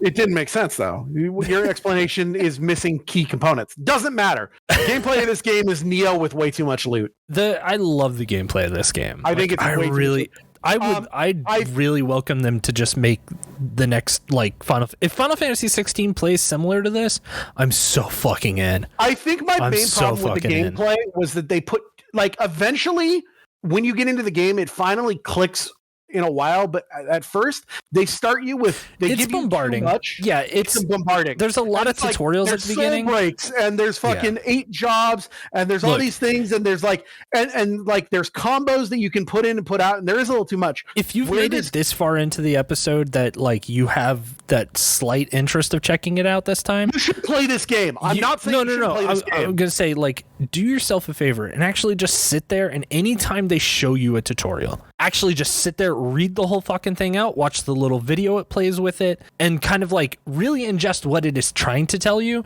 and then keep attempting it. And even after you complete that one, that one action that one time, that's like maybe it's like square, hold triangle, and then hit square again. Like just keep trying to master the idea of that. I'm going to simplify and no, you don't even have to do that. I'm going to simplify and explain the game for you right now. It's very simple. I'm going to use the square triangle. Square is basically attack. That's it. It's a basic attack. It's basic attack. Triangle is a special attack depending on when you use it, and it costs MP. Yes. You have 2 bars of MP, and every time you kill enemies, you can gain more MP. When you die, you go back at a bonfire because it's like Neo. It's like Dark Souls, but it's level based where there are bonfires. There's these cubes, and when you rest at one, you get all your MP and your HP back, and you get your flasks, which are potions in this game, but it also resets all the enemies.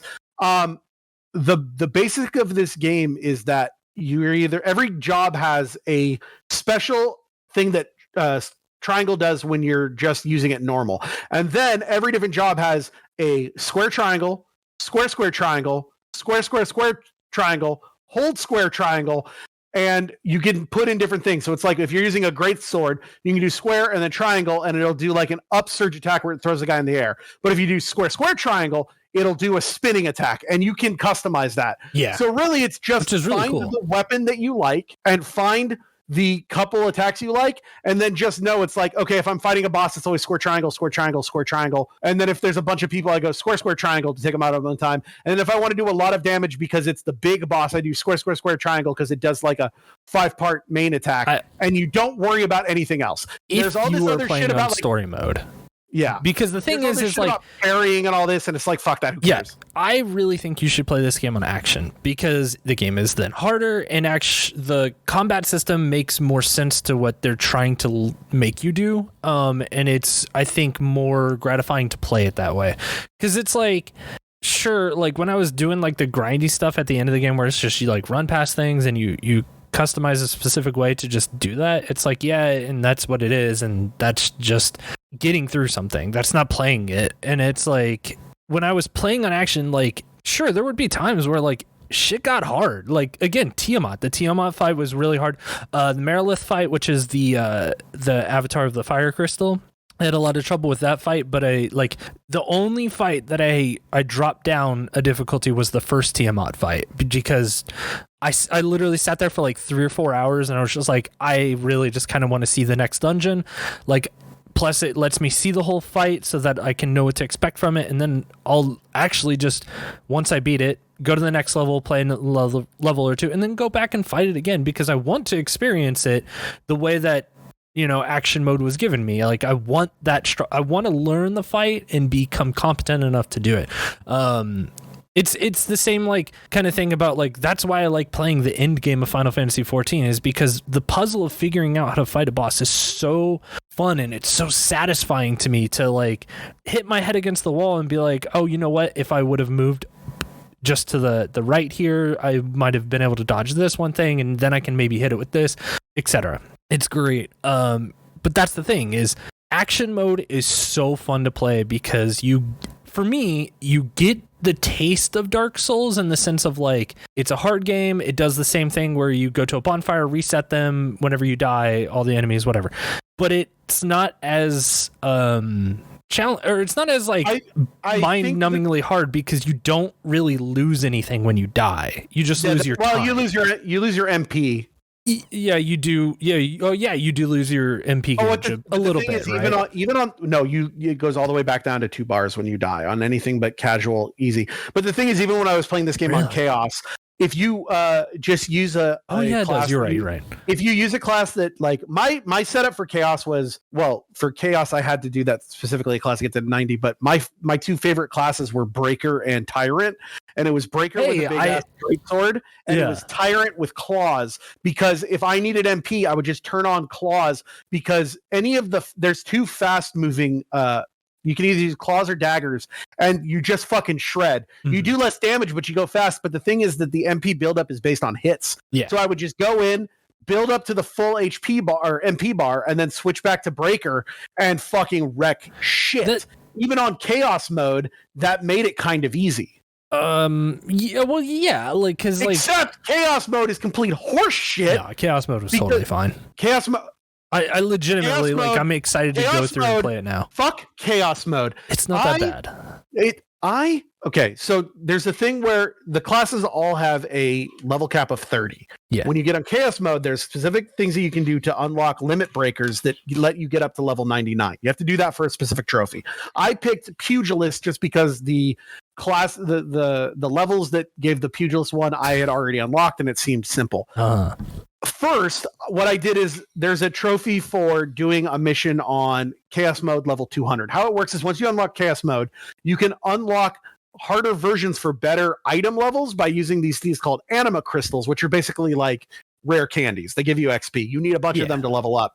but you have to spend them to unlock. There's this one side mission called the Greedy where it's literally just find the chest. You don't have to fight anything. You can just run through. You find 1 out of 4 chests in the level has the MacGuffin you need to find to end the quest. And so the thing that you do is that you pump that quest up to 300 and you just keep doing it over and over again to farm anima crystals to get to level 99 easy. Before I even did the limiter break quest, I got to level 90. I got that to level 300 and I farmed level 300 gear. So now I am level 300. Now let me go to the chaos mode. First one to get the pugilist. That is level 135. I am level 300. They're level 135 and I was getting 2-shot by bats. That's bullshit. I didn't have that big of a problem. If I am over the thing I do not like about this gameplay, that is when you're like, oh, it's better than a Dark Souls. It's like, no, Dark Souls might be crushing, but it's fair. I don't think I ever said it's better than a Dark Souls. I said that it gives you the taste of it, but the only way I would ever classify that it'd be better than a Dark Souls is the fact that you don't lose anything on death. Like you actually gain things because you still get your experience. The only thing you do lose is like, if there were weapons still on the ground and you didn't pick them up, you lost those. But you pick those up anyway. So it's like, that's the only way. Regardless, this game does the thing I do not like, which is a bunch of cheap attacks, specifically those fucking bats. They have an attack called where they just send out waves where it's like, if you get hit, oh, you're stun locked while 3 other things fucking butt fuck you. And all you do is hit circle and then you steal it from them and you use it against them and one hit them. Regardless, if I'm level 300, that's all you do. Anyone, if you have trouble against bats, use your circle to steal their sonic sound wave, and if just I am level 300 and a bat is level 135, it should not be 2-shotting me. I can understand that, but again, I also went through because I had to the way that I did it is I went for warrior, I think. And it's like, yeah, I fought a lot of bats and I fought them at like level 200. But the thing is that like I knew how to fight them then. Like you see them throughout the whole game. So it's like, what I would do is as soon as they but that's like, why are they getting behind you though? Because this game has a bad camera. I don't know. I never felt that way because like thing is like you're going through the same levels. So it's like I had a general idea of like, oh yeah, like there's definitely going to be this enemy in this or this mob in this area. And especially the one that I would do, I always knew that there were 3 bats in a specific place. But the thing is, as soon as they drop down, you just back off a second, let them... Because that's the thing, it's a fighting game. Like, they have their moments of advantage, and granted, they have more advantage than you. But once they enter their state that gives them disadvantage, which is when they use their sound wave, which you apparently had some trouble with, you just walk into it, hit circle, steal it, and then you just hit R1 and copy and drop it down and win. I would hit circle to steal it while they're in the middle of it, but then they would send another bat. Because that's the other thing is that they do the thing I don't like, which is too many enemies. There's this fight in one of the ones to get the pugilist. It's the fight that takes place in Satasha against Vicky the pirate, that like second level of the game. And there's a part on it where you have to fight 2 of the monster vent. There's these things called like dark vents, which are basically just like monster creators. You have to go and you have to beat them up until you can get rid of them. And they're constantly spitting out monsters. And there's this part where you have to do 2 of them. And among chaos, they are constantly spitting out monsters. Yeah, so that's why you kill those first. You try that, and then they spit out 3 things behind you that just chain stun lock you, where it's like I'm trying to press. I'm pressing circle, and it doesn't matter because I'm going to hit so fucking much because the AI on my friends are idiots and they're not attacking. That's true. I will say the AI is not the best in this game, or like your friend's AI, because like there were a lot of times where I'd be walking and fighting stuff, and I'm like, you guys are just like standing there doing nothing. Like in those moments, I thought it was kind of I'm gonna say neat, but it was just because it's like, oh, this feels like I'm playing original Final Fantasy. It's like, oh yeah, you did your one attack, now you're standing to wait so that they can attack. Like I was like, oh, this is kind of cute, but I really need you to do something. Like I wish I would have played this on multiplayer, because that's the only thing I haven't done. You know why I think that I'm so rough on this game, and I think that you like it, and this are you impatient? Yes. But also, I think it's because I've played Neo and Elden Ring. I think I told you this before. I think I'm so hard on this. If this game had came out a couple months ago, and not right after I played Elden Ring, I think I wouldn't be as hard as it.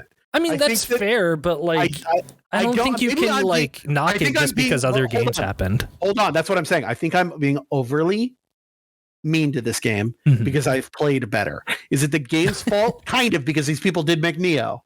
But I can't speak to that because like this game has done enough to make me say, oh, you know what? I am gonna go check out Neo. And I think you're gonna have a better time with Neo because of it.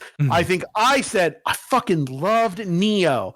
Let me play this game that was made by the Neo people, and it's like, oh, I see Neo in this, but it's not as polished, and I think that's why I'm being overly harsh on it. Is that fair? I don't know. Who could say? Yeah, because I don't know because I haven't played Neo, so it's like it's hard for me to even quantify that because it's like I've played Dark Souls. I'm trying to give you some leeway here, Chris. Of like maybe I'm being too hard on it. I think you might be because again, like even like the chaos mode stuff, it's like no, because like playing the whole game through action, I knew that like no, I can't just run in and attack. Like I have to stand here and wait and analyze and see when I can attack. Like, because again, I also played the same classes as you. Like my favorite setup was Tyrant and Breaker, or I would use Tyrant, Breaker, and Sage in any combination. Those were my favorite. I found Sage kind of boring. I love Sage because like it gives you a lot of opportunities. It covers all your bases whenever you do when you fight something that does have elemental weaknesses. Well, no, that's Tyrant. Tyrant does that. Well, because the thing about Tyrant is so. Tyrant lets you magically coat your weapons with its ability, but the thing about it is when you coat your weapons, you can then switch back to Breaker, and your coat will still be on that weapon. But so what I would do, I would only use Tyrant to coat my weapon with like, oh, this is weak to fire. Let me put fire on my big ass Breaker sword, and then go back to Breaker that does more damage. But that's the thing is like there are some bosses like Tiamat that really do not like you getting up close. And if you're going to get up close, you can't use like slower weapons. You got to be like more maneuverable. You got to be faster. So like playing monk stuff or thief weapons are better.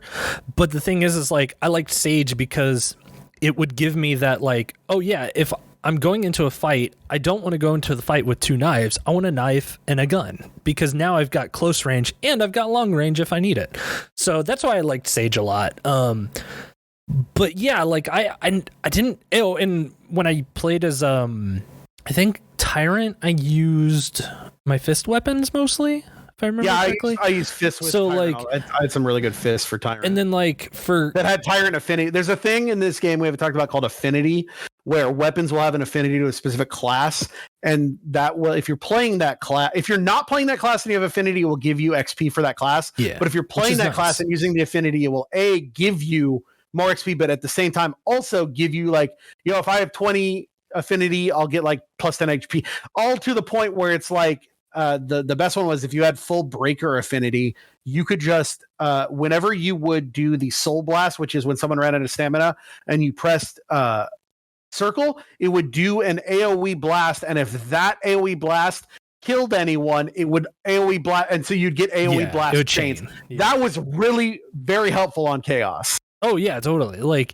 but yeah, that's that's pretty much the same setup that I played. So it's interesting that we like came down to the same set. Because even with my Breaker, I used great swords, and then Sage, I used clubs and shield.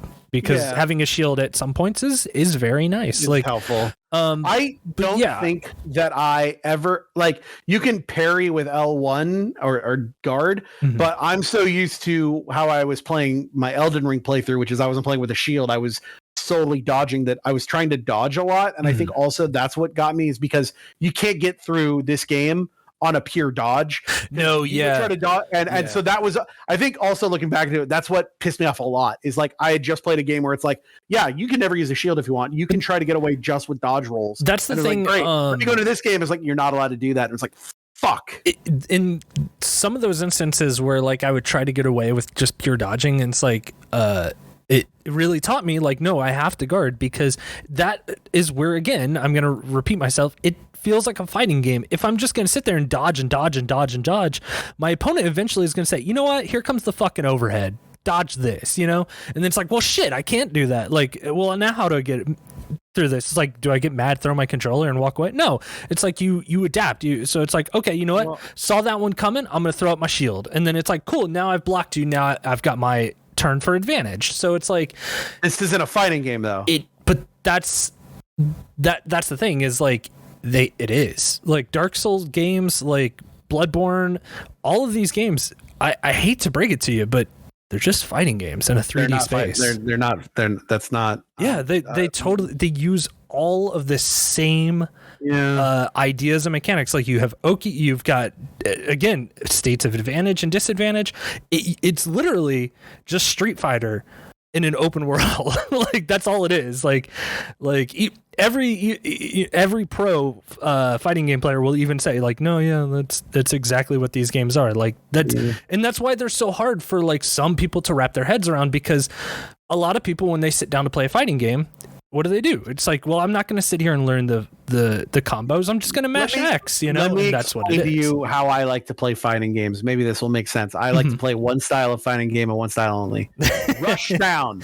I'm rush down. I like to go in and just beat the shit out of sometimes. And I play rush down. And guess how I play a lot of these games? Rush down. Yeah, I mean, I like that, because again, like X build, Elden Ring, Corpse Piler, dude, Rain of Blood. Just go in there and just fucking R1, L2, L2, blood loss. Like, I love that strategy.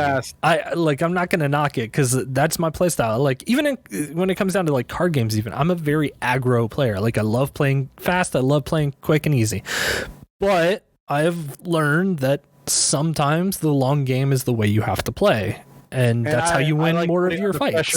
I like putting on the pressure to the other person folds, because they can't put up with it. I want to say that there was a trophy in this game that I thought was unneedlessly long. Which one was it? And it's getting to level 99. Really? Because 3,390,970 XP to get a basic class to level 99. They do not actually give you any XP for completing a mission. It is only based on killing enemies, and the amount of XP you get from killing enemies is low. Even on Chaos mode, killing an enemy usually gives only about maybe 100 XP. The thing that you get for completing a mission is the anima crystals. When you're playing the game, you get anima shards, which get 4,000 XP. Mm-hmm.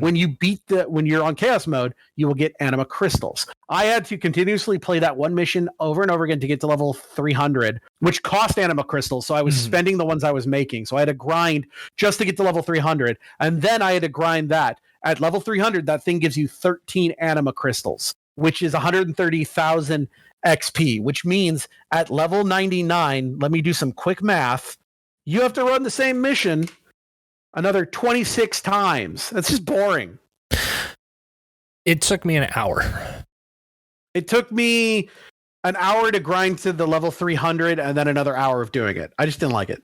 I don't like a grind when it's not like the Ghostwire Tokyo. There was the collection. I guess you could call that a grind, but that was different of me walking around, getting to do different things and having to do missions. This was, let me do the same mission over and over again 26 times. I was just like, ugh. Here's the thing, because this is only my second platinum, and I typically don't try to do overly grindy things, I guess. That's fair. I think games, also I'm jaded to grinds. Right. Yeah. But the thing is like, I didn't mind it because it only took me an hour, and it was one of those things that like I was just watching like a show in the background, and by like, I'm not kidding, I was just like, I'm just gonna do like, I'll do 5 of these at a time, right?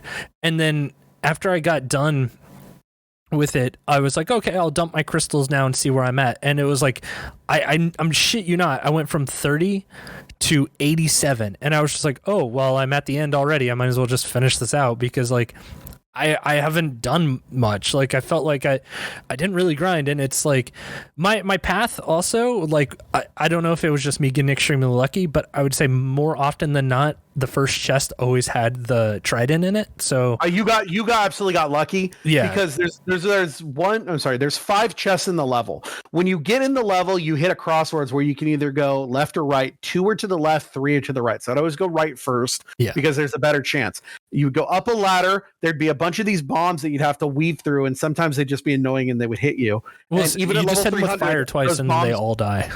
What? I just hit them with fire twice, and then every single one of them died. I was just trying to speed run it where I didn't even fight them, and so I was just trying to run. The thing is, so you'd hit that one, then I would go and you'd go to the left. There'd be this big giant troll in front of it. I said my friends to make sure that they got the aggro. Then again, I get the chest. I go to the other one. The other one, you jumped off the platforms. Then you would go to the left. There was one behind a griffin, and there was one behind a mind flayer. More often than not, for some reason, it would always be the second to last check. I just got unlucky. Sucks. Like that's just unlucky. Same way. And it was like after 3 times in a row, it was like, oh, maybe I should start going to the left. And I go there, and it wouldn't be there. So we would do the same path. Unlucky. That's funny because like I did the same thing. I'd go to the bomb first, because it was like, or sometimes because that third chest would reset you back to the fork in the road. Well, sometimes what happens is that ogre that's in front of the second one, even if they were looking at it, he'd do a wide sweep attack and it would hit me off a cliff that would kill you. It's like, well, I already got 2 chests. The Monty Hall equation says that I should go left now instead of right. So I go left, and then they wouldn't be there either. And so it's like I'm getting all 5 chests anyway. And it was just very annoying. My strategy for that was I had my 2 teammates. They were both like magic classes. So as soon as we would walk into it, I'd hit left and right to send them onto them. I would take a few steps back, and then as soon as one of them, because like I don't know why, but they would always be like, oh yeah, arrow go, let's do that. As soon as they'd cast that, it would strap him to the wall. I'd walk right past him, grab the chest, walk out the other way. They never fucking cast Arioga once. I had one as a sage and the other as a void knight. I use the 2 girls. I don't know why. Because Jed got really annoying after a while, and Ash, when I had him, was a breaker. I was like, well, I'm already a breaker, so I don't need 2 breakers. Right. So I used one as a sage and one as a void knight, and they would just sit there and be like, look at me. And sometimes that fucking ogre would just do a 360, and it didn't matter that they were looking at them. It would hit me, and it would hit me off the cliff. It was like, well, fuck. That's why I always let him get far enough away that if he would do his dash or he'd do the spin, that like there was no chance. But I got impatient and was just trying to do it as fast as possible. But that's the thing is I wonder if like that saved me a little bit, because the same with the bombs. It's like sometimes it'd get annoying. But the super great thing about the bombs is that there was a button in front of them, so you could kill 2 of them instantly by just walking over the button once, because it would shoot 3 fire darts, which would just kill them. So I would just do that, and then I'd have one bomb that would be like, maybe I kill him, maybe I don't need to, maybe he doesn't really get in my way, because sometimes more often than not, my dudes wouldn't follow me to that chest. They'd stay onto the ledge there, and the bomb would just stand out there. And I'm like, cool, I don't have to worry about the bomb. I grab the chest, and then if it didn't pop the trident, then it's like, onto the room with the troll and just ignore the bomb. I want to really quickly also, I want to put out there and say, if you're listening to this and you are a trophy hunter, now is the time to get this game, because there's currently a trophy in that game. So you can't play chaos mode until you've beat the game. Right. There is a trophy called Origin of True Chaos to complete the game on chaos difficulty. Right now, all you have to do is complete a quest on chaos difficulty, and it gives it to you. It's been updated 3 times, and that's still in the game, so we don't know if they're just going to leave it or if they're going to patch it one day. But you probably don't want to play that whole game on chaos, because there's no chance in fuck I will ever play that Tiamat fight on chaos. My only question on that is it makes me want to go through and try it again without the trophy, because it's like I want to see when it specifically pops, because I wonder if we're all just kind of doing the same thing, which is do this super easy quest, which is a technically it's a post-game side quest. It's not a post-game side quest. It's not a post-game side quest.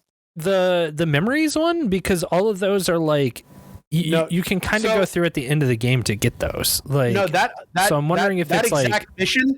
So I did that mission when it originally popped up, because at the time I was trying to level up Dragoon, and it gave you a pretty good trident. Right. So I was like, oh, I'll do it now to get the trident, and I know I have to do this later, so at least check it out. That pops up midway through. So there are a bunch of side quests. There are 19 or there's like 20 something story missions, but a couple of them are cutscenes. I was explaining to you that I was really annoyed that like the first mission of the game is a normal mission, and then the next two missions are just long cutscenes where they're just talking and written like cyclic circles about what is chaos. I am against it, and so it's like, okay, I guess there's 22, but there's ones that don't count. So there's only like, I think like 17 or 18 actual story missions, but also there's these side missions that pop up where it's like what Neo does, which is in Neo, you get a new map and you have a main story mission and a bunch of side missions on it. They all take place on the same map, but where you start and what you have to do is different. So that's what they do in this game. And so you can do the side missions to get better gear, and you kind of have to, because if you can't just go from main mission to main mission, because you will eventually get out leveled by the gear that you're supposed to have. Because while you have a job level, you also have an item score level, which is what they're kind of basing the missions off of. Yeah. And so they'll put a big fucking red triangle that says you are under leveled for this. You should go do some side missions to get gear. But then there are a couple that only show up at the end of the game. But what we did was a normal side mission from the game that you upped to level whatever, 200 at least, or 300. Yeah. And then there are some that lock them in the game. There are also, because there's a quest for doing all side missions, there are 8 secret side missions that are the collectibles, because there are 8 See, I thought it was one of those. No, it's not one of those. It's not. It's just, and those aren't end games either, because you can unlock those as you're playing and you just do them. The only 3 that are like actually after the game are the ones that are like the boss rush ones. Right. I really like those fights because it's fun to redo those. There was one of those that annoyed me. Like it was one of them where it's like the first boss had an annoying attack. I don't remember which one it was. And then the other 2 afterwards were like a cakewalk, and the other one was a cakewalk. And then there was one of like defeat 50 enemies before dying. And it's like 49 normal enemies and that one big ass nasty bastard. But he was pretty simple too. Yeah. But I want to say, yeah, if you're going to play it now. The other trophies in this game, just to talk about the trophies really quick, there is nothing that is missable, which is nice. Yeah. But I mean, these games lend themselves to that, since it is just replaying levels. You couldn't really have a missable thing. But there's a bunch of story missions, and there's a bunch of like just randomly do stuff. Like there's very few like do a thing. The levels will sometimes have random little hidden mini bosses of tonberries and cactars that give a lot of XP and items if you find them, but they both have like one-shot techniques.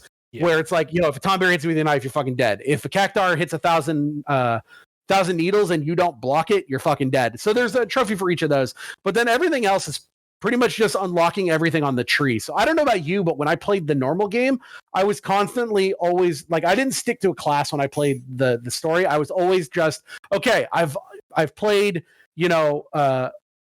the pugilist enough that I can now switch over and play the duelist so that I can unlock the thief, and then I'll play the thief and the other one, because there's a basic job, an advanced job, and an expert job, and everyone needs is like, you have all the basic jobs for the start, and to unlock the second tier you need to get to the end of 2 skill trees in 2 different ones to unlock that one, and then on the expert tier you need to get to the end of 2 or 3 to unlock the advanced. And I was doing every single job to the level that it needed until I had unlocked everything, because there was a trophy for each one. Yeah, which is pretty much what I did. Yeah. So it was nice to jump around, but then every once in a while it's like, I don't know about you, but I never actually played the white mage class. I just saved all my crystals and sped through it because I didn't actually want to be a white mage. There were a couple classes I did that. White mage was I remember playing about to level 21 with that, and then I kind of like advanced it from there. I never actually ever once in the game ever used the white mage class.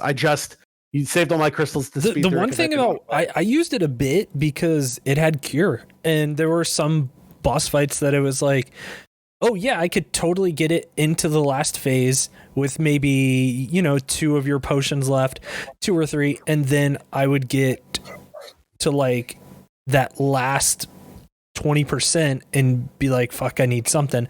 And white mage had cure, so it was like, oh yeah, I could just heal from here as long as I can just like get a couple hits in, okay, cool, I've got my bar to get regen, or I've got 2 bars somehow, and now I'm just gonna drop a full Kiraga, and it heals your teammate. So it was like if they're running low, I don't have to worry about it too much. So yeah, I didn't mind White Mage too much, but like once you get Sage, it's kind of like you don't really ever need to play White Mage ever again. Yeah.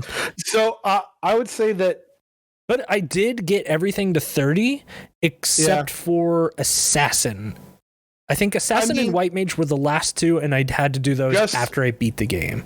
Just grinding to level 99 and the gear I was using, because I would always just upgrade to whatever gear just because. I eventually got everything to level 30 just through affinities without playing it. Like I unlocked, there's a trophy for unlocking all nodes on one job's what's it called skill tree. Yeah. And by the end of that game, just by doing everything that I did but not paying attention to it, I unlocked everything on every skill tree. Yeah. It's super great. Like it'll unlock everything for you. Like it's really something you don't have to pay attention to as long as you're just playing the game. I think just my only downsides to this trophy list, like nothing on this trophy list is hard, but that job master of getting the job to level 99, I just found tedious. Because we talked about this before. Square Enix does this, and I don't like it. They do it with a lot of their games where it's like, okay, if you normally play the game, you will get to level 50. Right. Get to level 99, please. Yeah. Okay, that's just a bunch of grinding just to do it for no apparent reason. And again, okay, but do it. Like for me, it was an hour, so it's like I didn't mind the grind. Like I will say that if you're going to get this platinum, just being aware of like that's the one that it will either take you a very short time, might take you a middle bit, might take you a very long time. It's kind of luck based, honestly. Yeah. So I think there is one trophy I want to point out real quick that is kind of worded like terribly, and that is unlock every job affinity bonus for a single job. That is so basically for that one, guys, what you need to do is just get like when we were talking about it before, you could have affinity bonuses on your gear. Whenever you have your gear polymath, by the way, polymath, whenever you have your gear all loaded out on your gear screen, it'll say like, oh yeah, you have a 230% affinity bonus to breaker. You want to get that number to 400. And that's by any gear that you have like equipped. But the thing is like, that's the thing is I did that during the grind. So like, as I was picking up chests that had just dropped whatever, it dropped enough that I could just equip stuff for the. Funny enough, the White Mage is what got me. I just equipped all the White Mage gear and got it. I just happened to have enough shit to get it on Liberator. We kind of skipped over, but I do want to talk really quickly as a detriment. I think that there is too much loot that doesn't matter in this game. I think they do the Borderlands thing of giving you so much shit, but then you look at it and it's like.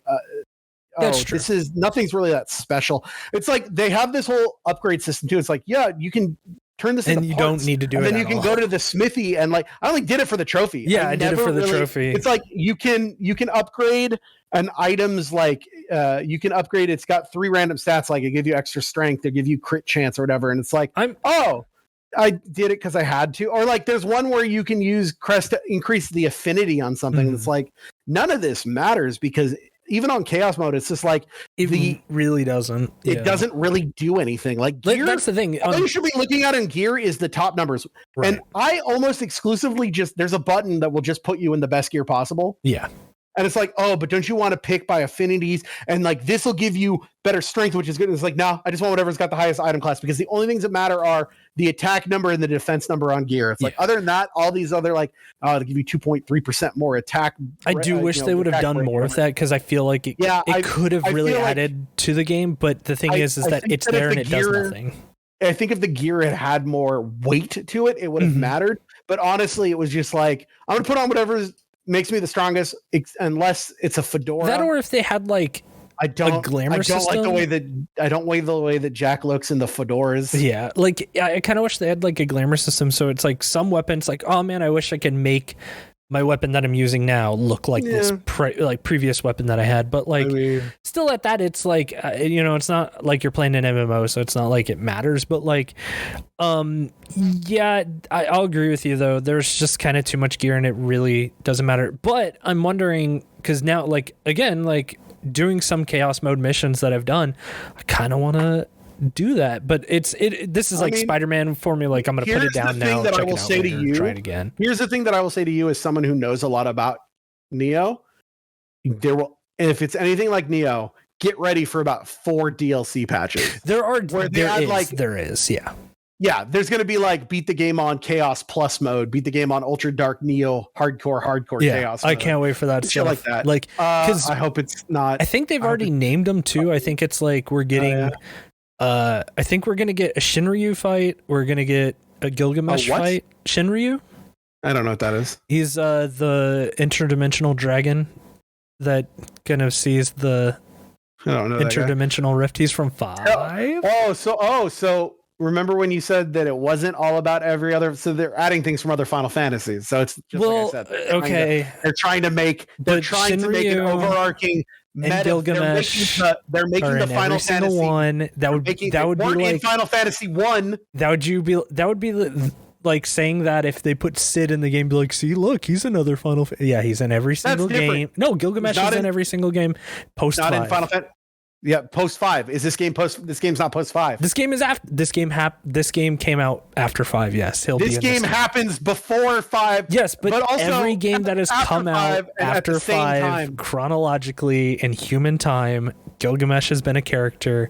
Shinryu has been a character. Like they're all characters that repeat. Biggs and Wedge will probably show up. There is some fucking executive. Sid will probably be here. Square Enix. Doing coke in his Japanese bathroom. Yeah, his name's Tetsuya Nomura. I'm assuming that what? His name is Tetsuya Nomura. He didn't make this game. He did the character design. Did he really? Yeah. Oh, character design is one thing. Who wrote the story? And it wasn't Nomura. I wouldn't be surprised if he had a hand on it. There is some fucker at Square Enix just being like, we gotta do the metaverse. We gotta explain. And I like doing that. I like Final Fantasy. Listen, I like Final Fantasy. I like Final Fantasy when it winks and nods that things repeat. But when they specifically say, we have made the story of we've made the Mass Effect story of Final Fantasy of everything is cyclical and repeats because of these outside forces, I go, I'm tired of this story. That's really what it is. It's that they're not the first person to do this, and I'm fucking tired. And they won't be the last. And I will always be the first person to go, I've seen this already. I don't want to see it anymore. Right. That being said, I still would rate this game a platinum. A 3. It's definitely listen, for fun, 3 out of 5. I think that this is a honestly, play it the way I did. Put it on easy, shut your brain off, watch something else, and mash square, and it will be an okay time. I would not. This is the other thing. I think that I'm nicer in this game because I got it for free. I pre-ordered this game with the gift card that I won from the Mega 64 Christmas cast, so it cost me $0. This game is not worth $60. You should take my friend Jared's when I told him maybe you'd like this game, and his exact words were, "I'll wait till it's $20 because it will be $20 by Christmas." Mark my words on that. Yeah, probably. I think that I think that this is the first game that I'm going to say, should you play this game? Yeah, you should check it out. Should you play it right now? Nah, wait till a sale. Hey, I put like silver for fun. I put like 50 hours in this game. I fucking love this game. I play it on harder difficulties. It's more fun. I totally think it's worth $60 because, again, I got 50 hours of nonstop fun. Honestly, I'm kind of in a slump. I'm kind of in like a depressive stupor after it because I'm like, oh man, hilarious? This game is over, and like I kind of wish I had more. You're saying everything I said to you after I got done with Elden Ring. Chris, I'm begging you, play Elden Ring. Yeah, it costs money. No, Elden Ring is a way better use of money than. So what are you giving it for the trophies? Because I'm going to give it. I thought it was super easy. Again, I think that it was not complicated, but I think that parts of chaos mode are not fun. I think that the structure of how you upgrade the classes through like it goes by 5 levels every time. Also, I do have to note against this. We got lucky, but there's been a massive bug that people have noticed which is that some of the classes, specifically, I think it's swordsman, what's the class that swordsman is the class that's normal sword and shield. What's the class that's great sword? Oh fuck. Oh god. Because there's swordsman and then there's like sword fighter. Yeah, those two and one other basic class. People have done all the quests to get to level 99 and put in the crystals, and then they get stuck at 80. Oh yeah, I have been hearing about that. Yeah. So there are some glitches in the game that are making it quite annoying. So for that, I was fully extending to come in here and say no trophies, give this a 1 out of 5. But for trophies, I will say if you play it right now, while you still don't have to play all of chaos mode, I'd give it a 3. But this is if you have to play that whole game on chaos mode, I'm going to come back and demote this game to no trophies. Chaos mode is not fun to me. Speaking of bugs, I did have that same bug, which we did mention earlier, was the trophy didn't pop for me, and I messaged you. I was like, my fucking thing bugged. But the thing was, it was the you spend a master point, so I wasn't really all that worried because it was like, oh, like I can just put in another master point, so maybe it'll just like do it again later down the road. So you sent me a thing saying, what the fuck is going on? It's not showing up. Because it showed the animation and everything. You had the video and the animation of it, and it was like, it's like, this is where I wouldn't blame the game. I'll blame, that is 100% something's up with PSN. Yeah. Because like I said, I had that happen with that fucking bullshit Vengeful Heart visual. Yeah, I was like, man, I hope that doesn't ruin the platinum. And then when I unlocked the platinum, it then unlocked everything else for me. Yeah, so don't worry about it. Yeah, I remember you sent me some messages in like what the fuck, and I was like, don't worry. No, like that, and that wasn't even like I wasn't even distressed. I was just like, oh, what the fuck, man, this sucks. Like I was like, I understand now. You sent me the upside down smiley face. Oh yeah, because I was just like, oh, this is fun, like upside down smiley. Yeah. I'm gonna give this game, like I said, I think I was a little hard on it because like I said, I'm comparing it to other things, but in a vacuum looking at this, I would call this a quintessential AA 3 out of 5. I think that it's definitely something you should experience, but I'm not going to stake my reputation on talking about it. But Chris would. Yeah, I think this game is seriously great. Like it's just big dumb fun. That's all is. I'll say this. I'm glad we did an episode on it. Good. And now I'll never play it again. No, we'll touch up when a DLC comes out, I guess, or when Neo 3, or just play Neo, and then you'll go like, "Oh yeah, you're right. This is what this game's supposed to be." Yeah, maybe maybe we'll have to do Neo like later this year. You're 2 platinums in now, man. That's okay. I am 2 platinums. We got to talk about this. Eventually, you're gonna hit number 10. That's a milestone. So when you get close, the plan for this year was to try to like? Didn't you like challenge me to get 10 by the end of the year? I don't remember doing that, but I'll do it right now. I challenge you to get 10 by the end of the year. I mean, you could do that if you really wanted to. You could do 10 platinums in about 20 minutes. You'd have to. That's how I'll save myself at the end. Honestly, I challenge you this way. There are 2 people on this podcast, you and I, and there are 2 aspects to platinum hunting. There's quantity and there is quality. Yeah. I'm Mr. Quantity. I believe that you must be the quality lord. I feel that. But yeah, I think that we said what we need to say about this game. Yeah, totally. Like, go buy it. It's fucking great. What are we playing next? Hey, what? What? Because we haven't mentioned this in months. You know what you should do to play this game? You should sign up for GameFly. Yeah, Dave GameFly. Where the fuck you at, dude? That's what I'm gonna give. We're gonna give this the very first quintessential GameFly award, which is this is the game that you sign up for a GameFly for and rent, and then send back and never think about again. Yeah, check it out. Check it out. Do what you can to check this game out. I truly think it is worth your time. Man, GameFly should sponsor. Think about that. What if we did like a GameFly game of the week where it was like, this is the game that came out this week that it's like, this is the reason I have GameFly because it's not that good enough that you want it on your shelf. I will say, GameFly, we've already got your marketing already taken care of. Shit on this game, by the way, though, I want to shout out my friend Jeff Mendocino. Let me know that there was a cool Ghostwire Tokyo steelbook being sold at Best Buy, and when I went to pick it up, there was also a Stranger of Paradise steelbook. Yeah, so I got that because it was $10 and it looked cool. I whenever I played because I played the demo for Stranger of Paradise and I fell in love with it. Then I was like, okay, I don't pre-order games, but Best Buy did have that for free if I pre-ordered it from them. So I pre-ordered it like the day before it came out and walked in and just got it. So they have a whole rack next to the video games at my Best Buy where it's a bunch of different like steel books, and it's like it's $10. I was like, well, I got the game for free, I might as well buy this for $10. So I don't typically like steel books because I've got some for Halo 2, and boy, they just corrode over time. Like I like a steel book when it comes with like I bought the version of Yakuza Like a Dragon that came in a steel book, but then it's like this, and like the one that annoyed me the most was like Final Fantasy 7. For some reason I bought the deluxe edition that came with like extra. It's like I shouldn't have done this. I should have just bought the normal game. I don't know why I spent the other $10, but it came with the steelbook. But the thing is, it didn't come in the steelbook. It came in a normal case with the steelbook, and I'm like, well, what the fuck? Yeah. I've just got a stack in my closet of a couple games like this, where it's like, well, I'm not throwing these away. Just move to the Midwest where we have like 100% humidity at all times of the day, all times of the year, and those will turn rusted. I'm so glad I live in the Pacific Northwest that doesn't have a humidity problem ever at all. Hey, maybe someone I know should move to the Pacific Northwest. I wonder what's happening in August. Yeah, I'm gonna come up and I'm gonna help you guys move in, and we're gonna have a party. Yo, we're gonna play a shit ton of board games. I'll tell you that much. Yeah, I'm down for that. That'll be dope. Do we have any? Yes. Oh my gosh. Yeah. Caller, go ahead. We got our good friend, longtime writer, Tylon. First time listener. First time listener. Wait, how's that work? Go ahead.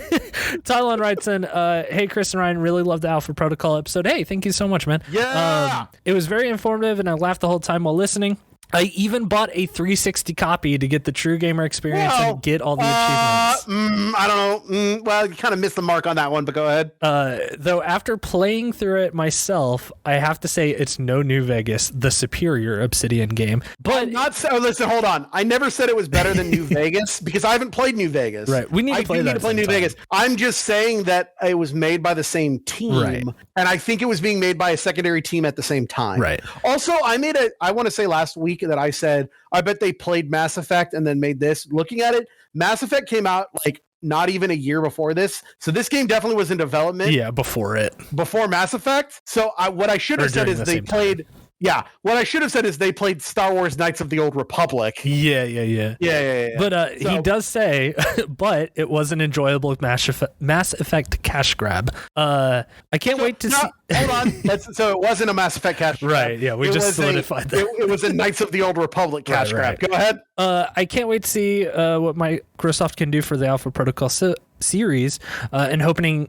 Oh my god, I cannot speak. And hoping Alpha Protocol 2 gets made for the Series X/X exclusive. Tylon, throw this in the trash. Tylon's just trying to bait me. But go ahead. He says he would give the game a 100 out of 1,000 gamer score points. No, that's not how we do things. I don't like this. And this is the perfect end to the email. Is there a question? What are we doing here? So, this is sharing his gamer experience with us.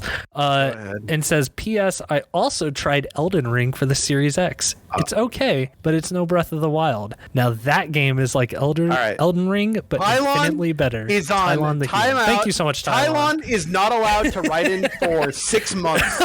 We're putting you on timeout. Oh man, Tylon, write in next week. I want to hear a follow up. Not allowed. About how Stranger in Paradise will not let you read better than it. Any other game to come out this year we're stealing. We're going to contact. We're going to contact that Russian hacker. We're going to give him Tylon's information. We're going to get. Well, that would work if he wasn't. Anyway, you have to mute that one too. Holy fuck! You can't keep getting away with this. It's either this or I just read out your personal information again. Which one would you rather mute? So go with that. Hey, thank you so much, Tylon. That rules. Yes, I'm just kidding. Of course, we love Tylon. And Elden Ring is better than Breath of the Wild. Man, they delayed the fucking second one. That's some gamer news for you before we leave here. Just everyone knows that already, but gamer news. Yeah. Breath of the Wild 2 got delayed. That happened a couple of weeks ago. I know. I'm so sad. I was so excited for it, though. It's my turn next. It is. And I told you I had a Capcom game. Yeah, I don't like Capcom games. What if I told you it was another PS3 game? That would be a thing. PS3, Capcom. What is Hold on. I'm looking up some information. I'm gonna try and give you hints until you remember. It's gonna be like Dragon's Dogma or something. Is that your final guess? It's my guess. It's wrong. This game, we're gonna say, it came out. How about this? It came out in 2013. Okay. It's one of the like final games of the generation because it came out right before the PS4.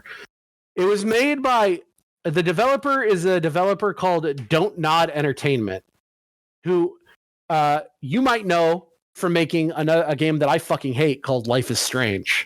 Oh God, I don't want to play. Let me read this game. Ready? Neo Paris 2084. A world where memories can now be digitized and traded. There are no secrets anymore. Does this remember me? One company controls all memory data. There are some willing to stand against them. Nilin, an elite memory hunter, has had her memory wiped. Now she must fight to get it back. In Remember Me. Oh God. I know nothing about this game. My friend Bruce said that I would like it because it's fucking cyberpunk shit. And so I want to give it a try. I'm going in blind. I will give it a college try. I'm excited. You have to play this game on hard, so I'm going to start the game on hard and try to get it in one playthrough. Oh yeah, is it on a? Oh my God, I own this game. Well, I guess I'm installing it. Oh, amazing! Don't you love all those games? How is it that in a Steam sale? Yeah, it's exactly that, or like a Humble Bundle or something. Like I used to. So in between when my account got stolen to when I got. So when is that? From 2011 to 2017, I did play a lot of weird Steam games and just buy things on Steam sale that I definitely never played. So yeah, I have shit like that too, where it's just like I fucking own this game. Yeah, so, it's 1/6 installed, so I guess I'm playing that this PS3. Week. I'm excited. I think it'll be fun. I have heard the year of weird continues. All I've heard, literally, all I know about this game is my friend Bruce said, it's a good game. You think you'll like it. That's all I know. And I know that and Jared was telling me that the idea in Life is Strange of the, how you can go back and forth in time. Mm-hmm. Comes from a thing in this where there's this thing where you look at people's memories and you go back and forth to look for clues for shit. So I will say there was another game that I was thinking of playing because of the funny Morbius joke, also made by these people, and that was Vampire with a PYR. Oh, I just gave a copy of that away on my stream last week. Hilarious. But I thought it would be funnier to talk about a game I hadn't played yet than one I already have. So maybe Vampire will come around in the future, but for now. Will you remember this podcast to listen to it in 2 weeks? I would hope you do, because we're going to remember you, and we're going to play this game, and I'm going to beat it before Chris, because I have to live to the mantra of this podcast, which is, hey, Chris. What? I have more trophies than you.